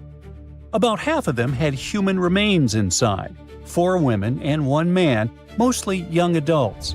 These people likely lived in a large village in the area during the early and middle pre-classic periods. That's long before the Aztecs ever existed. One of the archaeologists explained that people had been living in that whole area before a volcano had changed everything. That volcano is the Chila volcano, and when it erupted, it basically buried parts of the landscape under lava. Because of that, the ground where those tombs were stayed sealed and untouched for over 3,000 years. The Chila volcano is what's called an ash cone volcano. Basically, it looks like a classic volcano shape anyone would draw, round at the bottom and rising into a cone. It's about 1,000 feet tall with pretty steep sides, like walking up a hill that tilts about 30 to 40 degrees, which is definitely not an easy climb. Scientists believe Chila erupted sometime between 245 and 315 CE, based on radiocarbon dating. When it blew, it wasn't a small event. It completely changed the landscape. Lava spread out and formed what we now call the Pedregal de San Angel lava fields, covering a huge area south of modern-day Mexico City. Imagine a thick, slow-moving wave of molten rock turning everything in its path into solid stone. One of the biggest victims of this eruption was Quiquilco, which was once a major and advanced city in Mesoamerica. The lava literally buried it, freezing it in time under layers of rock. After that, the people who lived there had to leave and spread out to other regions. On the bright side, this movement of people, kind of like a forced migration, helped spread their culture across central Mexico. It may even have influenced the development of nearby cities, like Teotihuacan. Sometime later, it became one of the most powerful urban centers in the region. But this story has a twist. Not all scientists agree on the timing. Some think that a series of big eruptions and the destruction of Quiquaoco might have actually started earlier, around the 1st century BCE. So, depending on which history you look at, this disaster either happened a bit later in Roman times, or even earlier, back when ancient civilizations in Mexico were still developing. Either way, it was a catastrophic event that reshaped both the land and the lives of the people living there. But let's get back to the tombs. They aren't huge. Most are about 3 to 6.5 feet wide and up to 5 feet tall. Picture something about the size of a small closet or a big storage bin you could crouch inside. Archaeologists call them bell tombs because of that rounded bottle-like shape. This style isn't unique to just one place. We've found similar tombs across different parts of Mexico. It means people must have shared their ideas, like trends spreading between regions today. Another curious thing is that this wasn't a one-time burial site. The team found later burials too, which means people kept coming back to that spot for generations. It was a place that remained important to a community for hundreds of years. Inside the tombs, archaeologists found offerings buried with those who had passed away.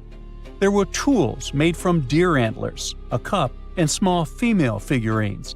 They were probably personal items or symbolic gifts, similar to how people today might leave flowers or meaningful objects at a grave.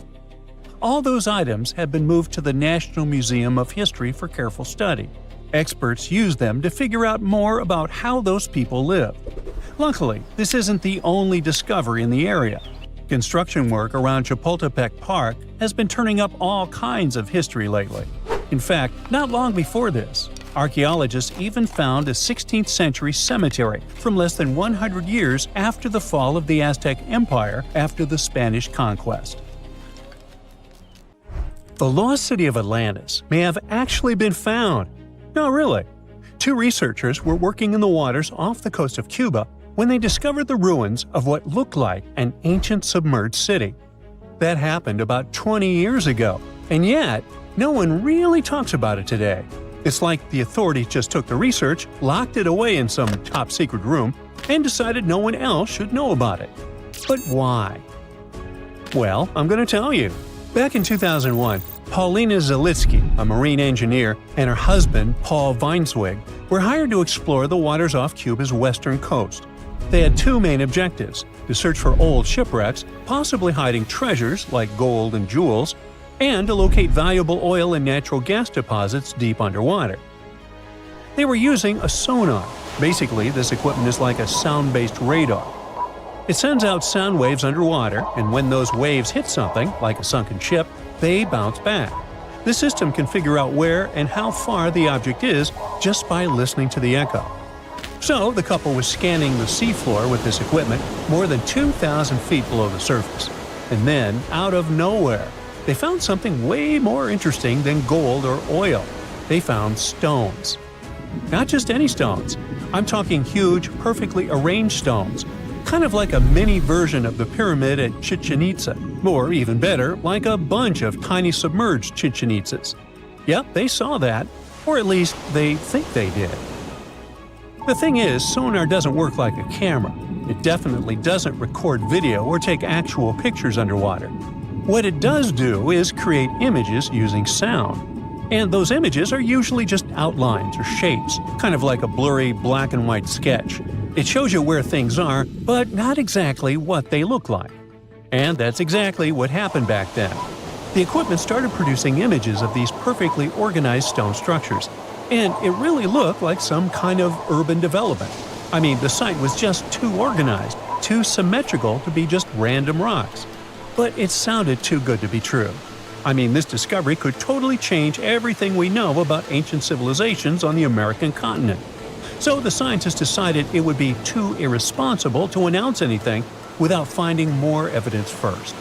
And that's why they decided to go back to that same spot. This time, they sent down an underwater remotely operated vehicle to actually see what was going on beneath the sea. See? This robot was basically an underwater cameraman. And yep, it confirmed it. There was definitely something strange down there. It looked like an ancient city made of huge, smooth blocks of granite. These rocks were about 8 feet by 10 feet. Some were in pyramid shapes, others were circular. Some seemed to be deliberately cut and then stacked on top of each other, while others appeared isolated from the rest. Together, they looked like they were forming corridors and outlines of rooms. It was like finding large buildings in the middle of an underwater desert. These images were enough for Zalitsky to seal the deal. Back then, she confirmed that this amazing structure, her words, could have been a large urban center. Again, her words. Then the couple started to speculate.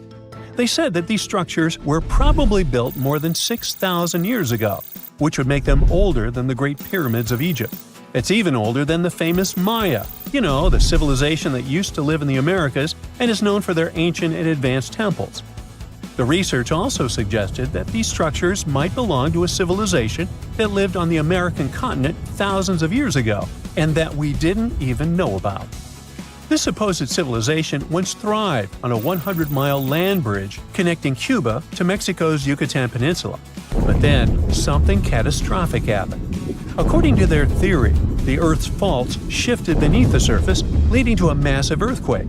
Then, in the blink of an eye, the entire bridge was destroyed. The land was swallowed up by the sea and ended up at the bottom of the ocean, and this civilization disappeared. Of course, all the connections to the famous Atlantis myth got the media totally hooked on the story. News websites ran headlines like "Lost City of the Caribbean Found" and "Atlantis Found in Cuba." So, could that really be Atlantis? I mean, did they finally find the remains of this supposedly super advanced and lost civilization? Well, it's hard to say. From the start, part of the scientific community wasn't buying into the story too much. First, there's the issue of the date. Saying that this civilization existed at this spot at least 6,000 years ago just wasn't very credible. Then, some European archaeologists argued that the stones they found using sonar might just be natural limestone, not perfectly sculpted granite. And third, it was too deep. Even with the whole theory of earth faults opening up and swallowing everything, it's still hard to explain how an entire city ended up so deep in the ocean. For comparison, there is Heraklion, a real ancient Egyptian port city that got submerged. Today, it is only about 19 feet underwater. But this so-called Atlantis city is at depths between 2,000 and 2,460 feet. See how that's totally different, right? People think it would have taken around 50,000 years for such stone structures to sink to the depth where they are said to be found. And according to experts, none of the known civilizations from that long ago had the ability to build such structures. But for Zalitsky, yes, it was possible. She still believed in the fault theory to explain how this land ended up at the bottom of the ocean so fast. Big movements of the Earth's tectonic plates are usually followed by things like volcanoes and earthquakes. So, according to her, it's a powerful event, and the island sinking could have happened really quickly. This earthquake theory could also explain why some of the megaliths on the seafloor look organized while others don't. But to really prove any of this, they needed a specially designed robot to go down there again and take samples of the rocks and sediment. That way, they could figure out how old the rocks were and maybe even find signs of human life, like carvings, sculptures, or artifacts. The problem is, drilling into those structures isn't easy. They look like granite, and drilling granite that deep underwater is seriously tough. And more than anything, they needed money to do it, a lot of it. So maybe they just never got the funding. Because even with all that initial hype, no further explorations or studies were ever reported. And that lack of follow-up sparked a lot of speculation. Some people even wondered if the story got shut down on purpose, like maybe the authorities wanted to keep something top secret. As if this underwater city was built by some kind of higher extraterrestrial being, and they just don't want us to find out. But truth be told, the strongest argument for saying, yeah, that is definitely a lost city, is that nature supposedly couldn't have built something so symmetrical. Geologists did try to find natural explanations, or at least similar examples from other parts of the world, but they came up short. Still, just because we haven't found a clear natural explanation doesn't mean there isn't one. Nature can create some pretty wild and unexpected stuff, so honestly, that whole too perfect to be natural angle is kind of a weak argument. What most likely happened is that experts just weren't convinced it was actually a sunken city, and that's probably why no one followed up on their work. Over time, the buzz faded, the story disappeared, and the site slipped back into silence. And without more data, the true nature of those underwater formations off Cuba's coast is still a mystery. There's something absolutely massive and deeply unsettling hiding right next to Stonehenge. More than a dozen giant pits carved into the ground. They're all spaced with eerie precision and form a perfect circle, more than a mile wide. For years, nobody could explain them. They were too big to be animal traps, too organized to be natural sinkholes, and way too deliberate to be random. And the biggest question was, who had the power, knowledge, and reason to reshape the land on this scale 4,000 years ago? So these pits surround a place called Durrington Walls, a huge Neolithic settlement just a short walk from Stonehenge. Archaeologists now say humans dug them around 2500 BCE, during the late Neolithic period, when people supposedly lived simple farming lives without metal tools, written language, or modern math. Each pit stretches about 30 feet across and plunges roughly 15 feet down, and together they form an almost flawless ring. To prove the pits weren't natural, scientists went full detective mode. They drilled soil cores and tested the dirt itself, including microscopic traces of ancient DNA and something called luminescence dating, which tells you when the soil last saw sunlight. Every test pointed to the same answer. Humans made these pits on purpose. Here's where it gets wild. The pits weren't dug randomly as people moved along. They were laid out as a single unified project. That means Neolithic builders had to visualize a massive circle, measure distances across open land, and coordinate teams over a huge area without any GPS, drones, or even aerial maps. All they had were people, ropes, wooden tools, and shared knowledge. So why would they invest so much effort and do this? Archaeologists think the pits formed part of a ritual landscape, not a practical one. Durrington Walls already looks like a place where people gathered for ceremonies, feasts, and seasonal events. The pit circle may have marked a sacred boundary. It could have separated ordinary land from a spiritually charged space. Some researchers think the pits symbolized a border between the world of the living and the underworld. The scale of the structure is pretty impressive. It may be one of the largest prehistoric monuments ever built in Britain, even bigger than Stonehenge itself when you look at the total area. And unlike Stonehenge's towering rocks, this monument stayed invisible for thousands of years, quietly hiding under the grass. Generations walked over it without knowing they were standing inside a gigantic ancient design. For a long time, we underestimated ancient people. We imagined them reacting to nature instead of shaping it. But discoveries like this keep proving that wrong. The builders of Durrington Walls didn't just live in the landscape, but engineered it. They thought in terms of geometry, symbolism, and long-term meaning. And this isn't the only case. All over the world, thanks to new technology, scientists keep finding proof that ancient humans worked on massive scales with shocking precision.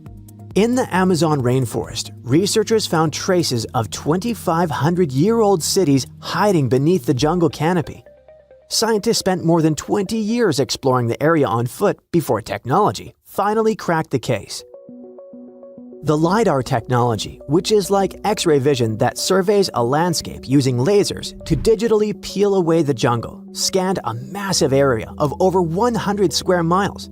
It helped to spot more than 6,000 rectangular earthen platforms, which are likely used as homes or public buildings. They also found agricultural terraces, drainage systems, and carefully shaped farmland. This wasn't a random settlement. It was well planned. At least 15 distinct settlements appeared, all connected by wide, straight roads that cut cleanly through the landscape.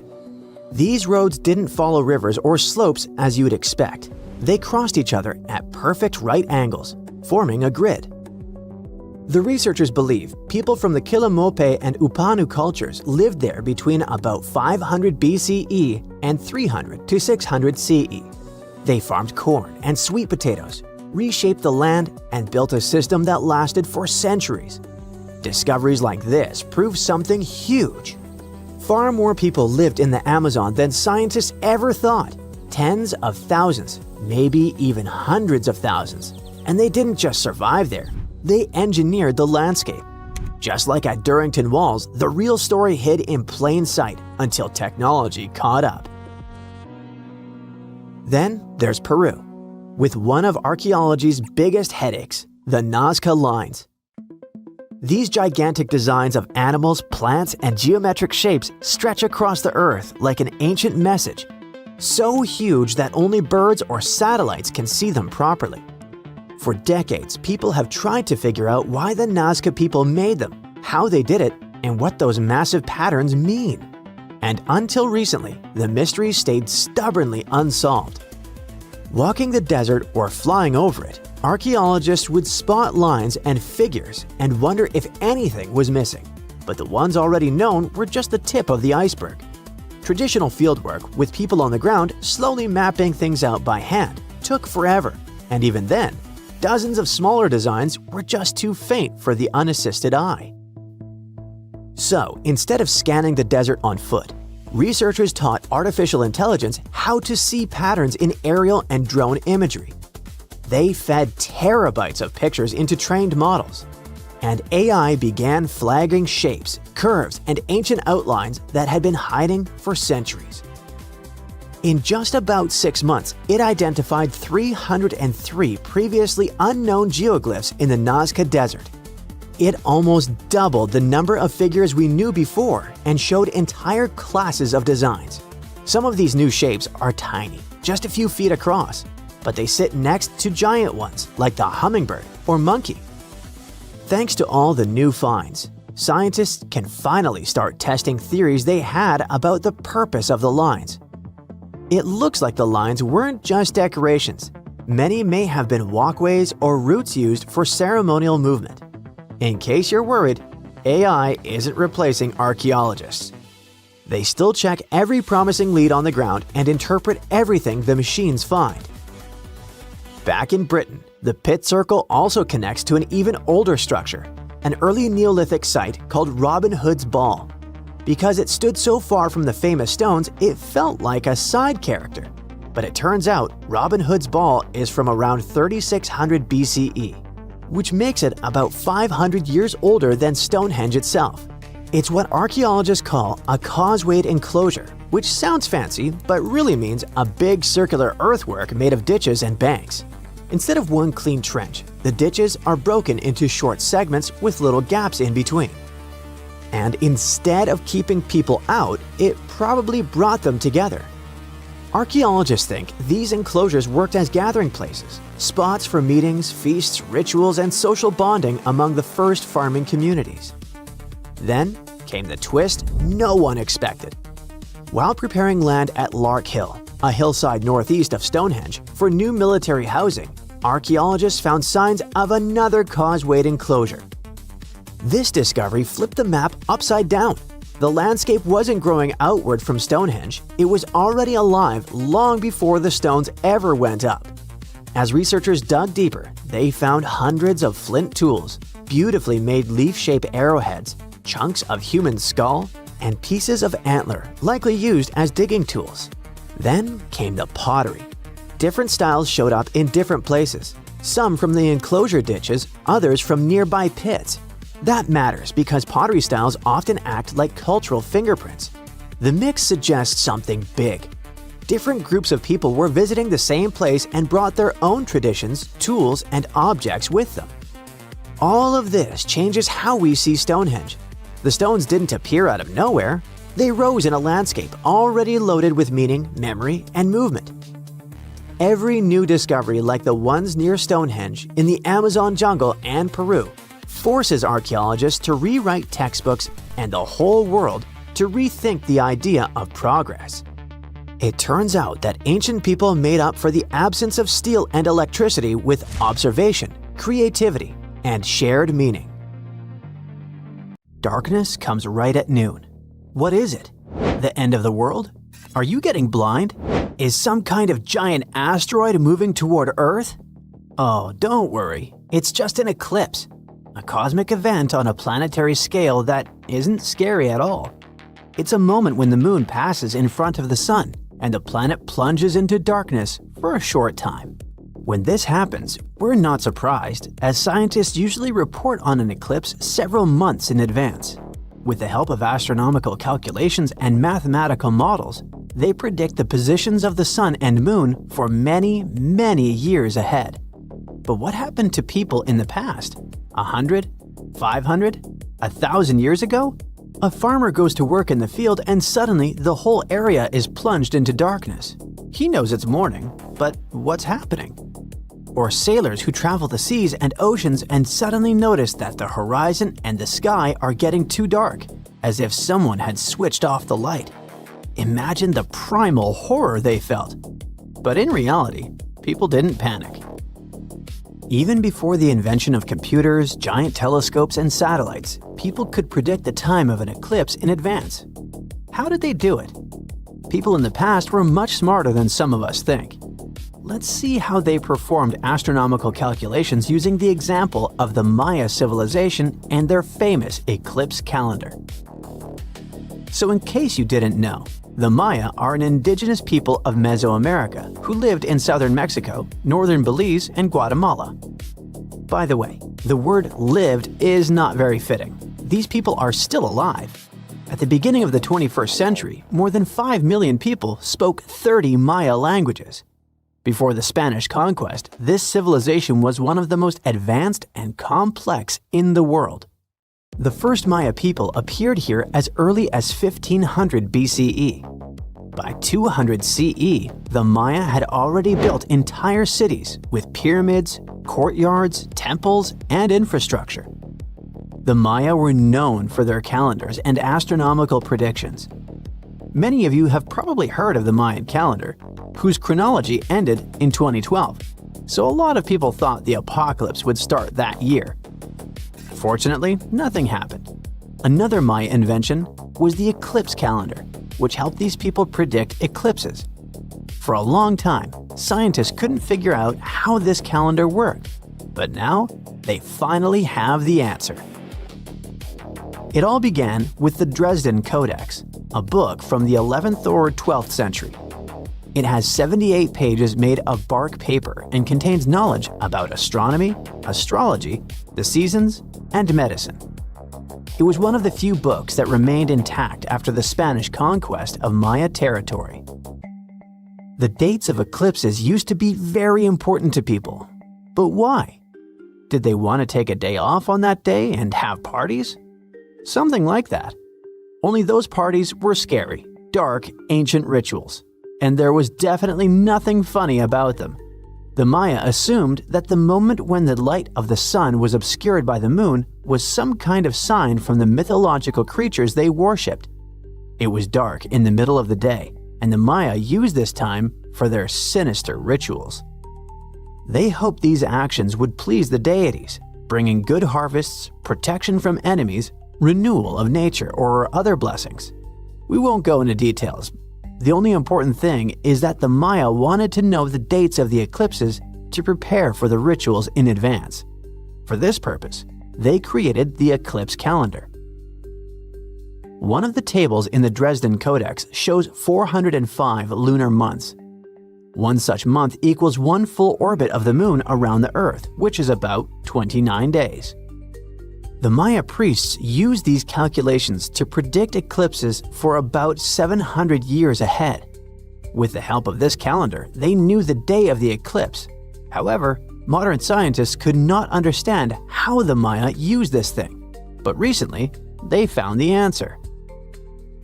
So, the Maya observed the moon and the sun every day. By observing how the moon moves across the sky, they figured out that it takes about 29 days to pass from one new moon to the next.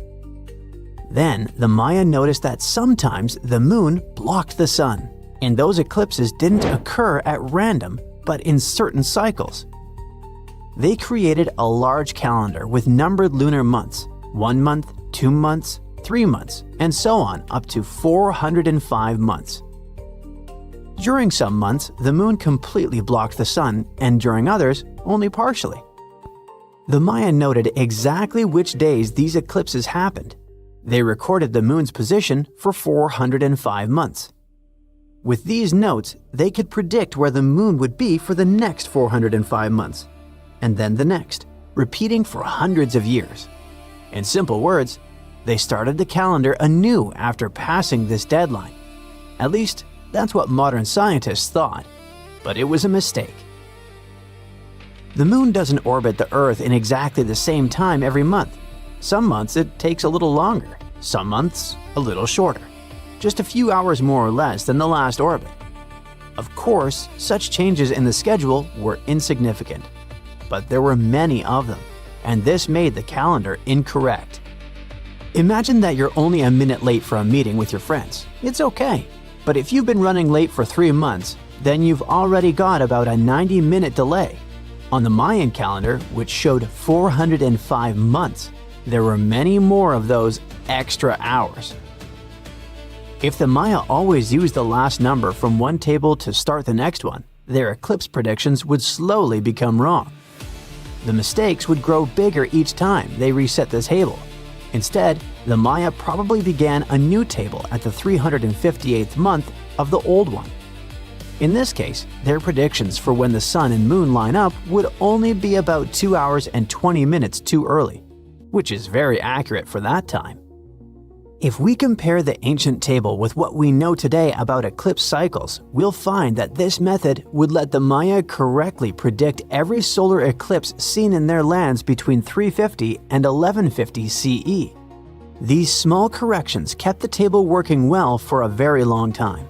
Scientists are sure that with these updates, the table would stay accurate for centuries, with mistakes of less than 51 minutes over 134 years.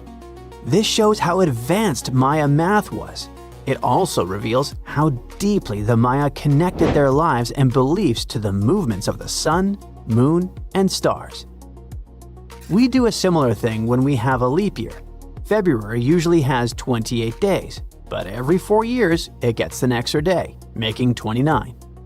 Earth goes around the sun not in exactly 1 year, as we usually think, but in 1 year plus about 6 extra hours. Because these extra hours add up over time, after a few years they become a whole extra day. To keep our calendar correct, we add this extra day to the end of February.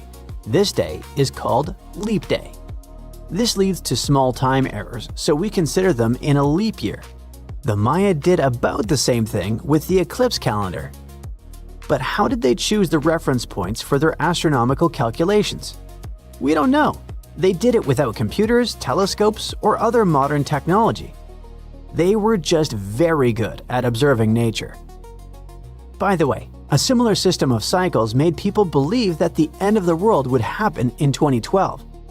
The Maya created a calendar that began in 3144 BCE and ended on December 21, 2012.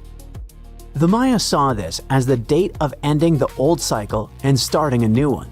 But our modern culture has turned this point into the end of the world. In addition to calendars, the Maya built unique architectural structures. They invented one of the most advanced writing systems. They were also big fans of liquid chocolate. They grew cocoa trees, then plucked the beans, dried, ground, and mixed these crushed beans with water. They warmed it up and got a frothy and very bitter drink. To make it sweeter, they added honey to it, but they could also throw chili peppers and other spices in there. Maya did many interesting things, but this is a topic for another video. For centuries, the whole world was wondering how the giants of Easter Island moved around. Maybe powerful chiefs ordered big groups of workers to haul them. or the elite controlled special statue-making quarries. But now we finally know the people of Rapa Nui didn't drag their moai statues into place like lifeless logs. They made them walk. Scientists looked at nearly 1,000 moai, checked their shapes, proportions, wear patterns, and the gentle forward lean and curved base that many statues have. And then it struck them. Those details weren't accidents, but engineering. The forward lean shifts the center of gravity, and the curved base lets the statue pivot like a pendulum. Once the motion starts, inertia helps carry each step. Think of it like walking an enormous stone toddler using ropes and balance. To prove this right, the research team built a 4.35-ton replica. The real statues were around 13 tons, and some weighed up to 80 tons. With 18 people on the ropes, they walked the statue about 300 feet, about the length of a football field, in 40 minutes. That's faster and easier than dragging something flat across logs or rollers. The old roads of Rapa Nui also help the process. They're about 14 feet wide, and the way they curve inward makes them perfect to keep a statue steady while it walks forward. Every time the islanders moved a moai, they weren't just walking it, but they were literally shaping the road as part of the job. When you look at the island's landscape today, you can actually see these paths crisscrossing each other, sometimes running side by side like alternate routes. The ancient workers were likely clearing a stretch of ground, moving the statue a bit, clearing a bit more, then rocking it forward again in a specific rhythm. It looks like they spent just as much time prepping the road as they did moving the statue itself. So, the ancient Rapa Nui didn't need thousands of workers or modern machinery, and it all worked with just ingenuity, rhythm, teamwork, and clever design.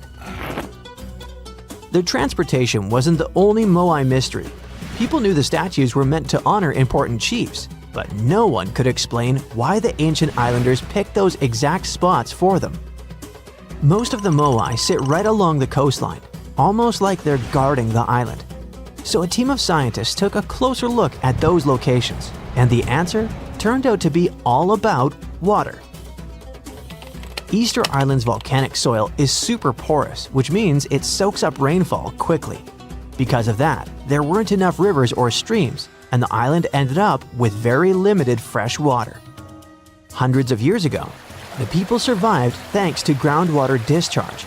Basically, water stored deep underground in layers of rock or soil called aquifers eventually rises up to the surface on its own. When that water bubbled up near the coast, it mixed with seawater, but the mix stayed fresh enough to drink. The locals collected it right from those coastal spots, and that's exactly where they built the moai. They weren't just decorating the coastline, they were marking the island's most essential source of fresh water. Now, most of the moai bodies were made from volcanic tuff, a soft, easily carved stone, and most of the statues were carved in one quarry inside an ancient volcano.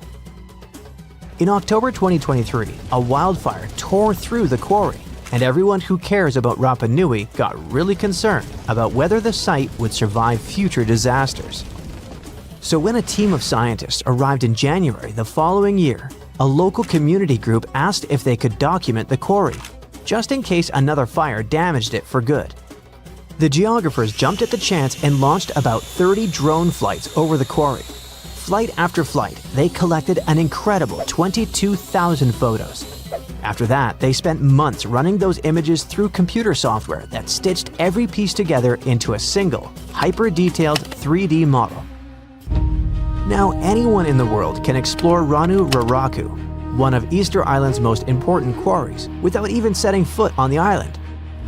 Of course, the 3D model isn't just an online tour platform. The team noticed that there were several workshops inside the quarry, and carving techniques changed from one site to another. So there wasn't one chief who told them how to do it, but rather each spot worked like its own workshop that was tied to a specific family clan.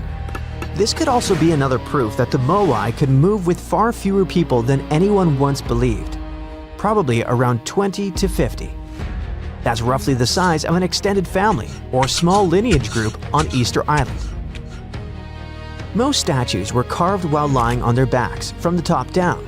In the most common method, the carvers focused on the face first, shaping the eyes, nose, and mouth, and then carved the outline of the head and body around those features. The second method flipped that order. They carved the entire block into the basic shape of a moai first and didn't add any details until later. And in a few rare cases, the carvers went at the stone from the side and worked straight into a nearly vertical cliff, which must have taken some great skill. And just when researchers mapped over 1,000 moai and thought they knew them all, the island threw them a curveball. In the middle of a dried-up lakebed, a place no one expected anything, another statue appeared in 2025. It was the first statue found in a lakebed before, and it might not be the last. For at least 200 or 300 years, the laguna was almost 10 feet deep, so it would be impossible for humans to build or put a statue on the bottom. Scientists think the moai are over 500 years old. It's possible that the Rapa Nui people who built them probably brought the statue here when the lake was dry in the past. The new find turned out to be slightly over 5 feet tall, which is smaller than the other statues on the island. As the region continues to dry out, the lakebed has started revealing what it's been hiding for who knows how long. More statues could be tucked under those thick reeds that grew over the lake for centuries. Now that the water has receded, scientists might be able to use ground-sensing tools to detect what's buried beneath the surface. While researchers keep studying the statues and solving their mysteries, nature is playing against them. A new study shows that by 2080, seasonal waves could push far enough inland to hit some of Easter Island's massive moai statues. These stone giants have stood through everything: harsh sun, relentless wind, pounding rain, lichen slowly creeping across their surfaces, and even wildfires. But rising sea levels already threaten the island's coast, and the moai now face a danger bigger than anything they've endured before. Researchers built a super detailed digital model, a digital twin of a bay on the island's southeast coast. They ran a bunch of simulations to see how different sea level rise scenarios would change the way waves move through the bay. The results of these simulations showed that waves could start reaching the site's 15 moai by 2080, and then of the most recognizable and photographed statues on the island could end up flooded. This spot sits on a big ceremonial platform and draws more visitors than almost any other moai spot on Rapa Nui. And the danger doesn't stop there. Dozens of other important cultural features nearby are also in danger. Ancient dwellings, petroglyphs carved into stone, burial sites, old rock gardens. Basically the entire physical memory of Rapa Nui's cultural history. If the island doesn't manage these risks, it could even lose its UNESCO World Heritage status. Now that researchers understand the threat more clearly, they want to use this knowledge to help protect the island. Scientists hope to collaborate closely with local communities to safeguard Rapa Nui's cultural heritage for future generations. Archaeologists recently found something fascinating from a forgotten Maya kingdom, a tomb hidden in a collapsing pyramid. Inside, there was a king buried for 1,700 years. A jade mask that looks almost human, but not quite. And all this thanks to the looters who missed it by just 6 feet. They stumbled upon it in 2022 in the dense jungles near the border of Guatemala, Mexico, and Belize. In Mayan times, this little place used to be called Xochitlam. It's a lost city, half swallowed by jungle. This place meant pretty much nothing compared to other big Mayan cities, like Tikal or Teotihuacan, or so we thought. The team found a tomb of a Mayan ruler. The artifacts, the names of kings, all this revealed that Xochitlam wasn't just some tiny village. It was a pretty important place for that culture. And what they found inside that tomb may rival the treasures of any Maya metropolis. The tomb's ceiling had collapsed long ago, but the offerings were still inside and remained intact even after centuries. They recovered over 16 spondylus shells. These things were used by the ancient elite for power and rituals. That meant that whoever the tomb was related to, it was someone wealthy, of high status, who got themselves a ceremonial burial. Archaeologists also found carved femur bones. They were etched with hieroglyphs and names. Maya literally wrote their history in human remains. Researchers want to dive super deep and get a DNA analysis on the bones.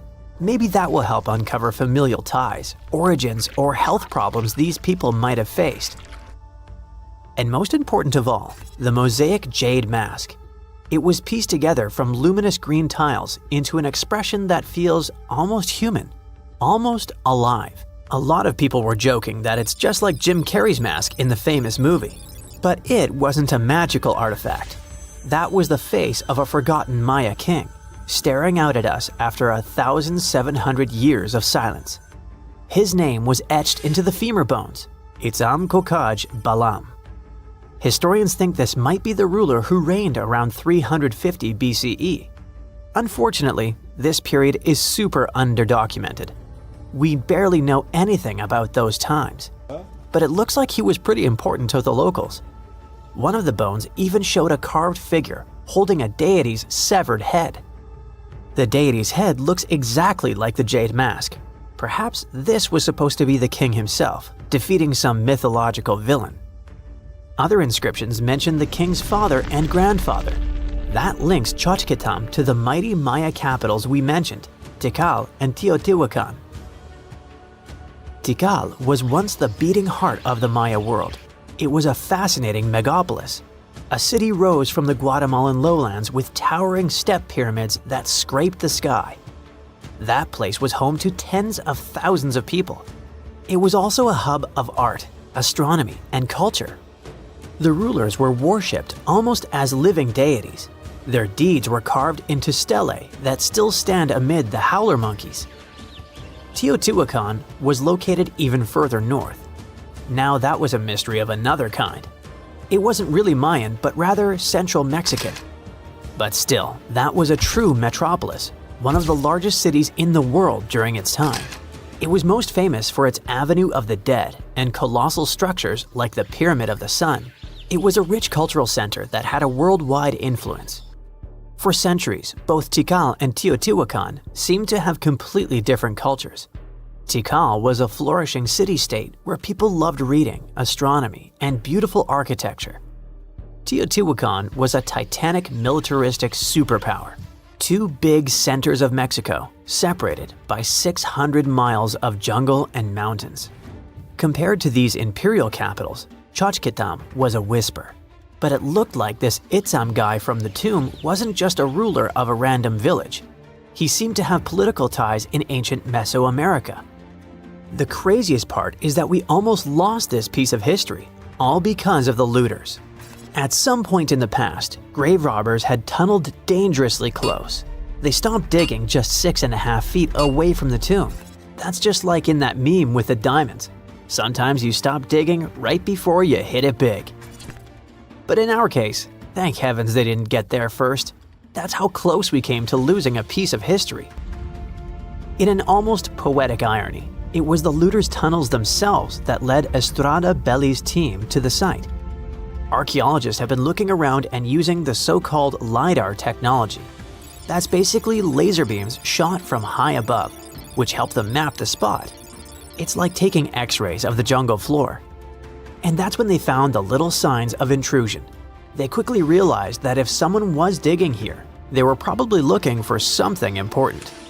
Without the failing looters, they might have walked past a discovery. In any case, archaeologists want to keep searching. They might even find more chambers buried inside the abandoned pyramid. We just keep finding mysterious things related to the Maya. Recently, buried deep within the ruins of Tikal, archaeologists found a house, and in that house, a limestone altar. It was covered in vibrant murals of red, yellow, and black. What's weird is that this build wasn't made by Maya. It was unmistakably Teotihuacan in style. And just like the tomb from before, it was made about 1,700 years ago. The altar was discovered inside a Maya-era residence known as Group 6DX7. It stood 3.5 by 6 feet right in the center of the home. That was very typical for Teotihuacan traditions. It bore a mural of the storm god that was also a central deity in the Teotihuacan pantheon. But this altar depicted no kings and no rulers. That's very weird. As we said, Maya worshipped and honored their dynasties and political power, putting them pretty much everywhere, like some merch. But instead, this altar worshipped the deities alone, and it did so in the heart of Maya's main capital, Tikal. When archaeologists dived deeper, they saw it as unmistakable proof that Teotihuacanos not only came to Tikal, they thrived there. This house wasn't some trade outpost. People actually lived in it. Teotihuacanos built homes, practiced their rituals, and left their deities behind in this city. And Maya seemed to be chill about that. Researchers think this was a home for some elite people from Teotihuacan, or maybe it belonged to Mayans who practiced Teotihuacano culture and deeply respected it. But it might be something darker than a simple, friendly multiculturalism. The two cities weren't in the best relationship. There was some tension, maybe even surveillance. The house and the altar were probably built around 300 to 400 BCE. That was a period when Tikal was rising in power. This might have caught the attention of the mighty empire to the north. It's almost as if Mayans poked the beast. By 400 to 450 BCE, that attention may have become something sinister. The altar could have actually been the symbol of domination. Had the Maya of Tikal truly welcomed their guests, or did they come here and bluntly started building foreign altars in sacred spaces? Did Teotihuacan use this as some kind of soft invasion? In that case, it would make sense for Mayans to destroy that place or vandalize it somehow. Mayans regularly buried their buildings and rebuilt on top of them. But for some reason, this altar remained untouched. Mayans found it and buried it with the surrounding buildings as they were. No vandalism, no destruction, no rebuilding even. Looks like they had some complicated feelings about Teotihuacans. It was a time when cultures clashed, fused, overlapped, and possibly spied on each other. Perhaps one day we'll learn more about what really happened among these ancient civilizations. Back in 1912, British newspapers were buzzing with one bold claim: the first humans appeared in Britain, not Africa. It felt like history itself had been rewritten, and everyone bought into it. Crowds cheered, scientists raised their glasses, and the tiny village of Piltdown in Sussex suddenly became the spotlight for what was hailed as the greatest evolutionary discovery ever. It all happened thanks to this guy, Charles Dawson, a curious amateur archaeologist who was dreaming of making a name in science. He claimed he had found bone fragments of a transitional creature between apes and humans. Dawson teamed up with Arthur Smith Woodward, a respected geologist from the Natural History Museum, and together they assembled fragments of skulls, teeth, and even primitive tools. They unveiled their find, the Piltdown Man, to the Geological Society, and for decades everyone believed it. Textbooks even rewrote human evolution around it, and entire generations memorized it as pure truth. But here's the twist. In 1949, new technology to determine the precise age of objects came along, and things just didn't add up. Tests showed that the skull was only about 50,000 years old, not hundreds of thousands. Then came an even bigger shock. The skull and jaw didn't even belong to the same species. Someone had combined a human skull with the jaw of an ape, probably an orangutan. And even worse, they filed down the teeth to make them look more human and stained the bones to match the surrounding gravel. A Frankenstein fossil and its creator managed to trick the entire world into believing they'd found a missing piece of humanity's puzzle. So Dawson went down in scientific history, but probably not the way he was hoping to. And he wasn't the only one. Some did it for money, others for fame. In the late 19th century Paris, museums were collecting ancient treasures like they were trading cards. When a stunning gold tiara, supposedly belonging to an ancient Scythian king, Ctesiphon, appeared on the market, The Louvre had to have it. It was breathtaking, detailed, majestic, fit for a ruler. The museum proudly paid a fortune and displayed it as a masterpiece of ancient craftsmanship. Then came the heartbreak. A few years later, an entrepreneurial goldsmith from Odessa read about the Louvre's glorious find and burst out laughing.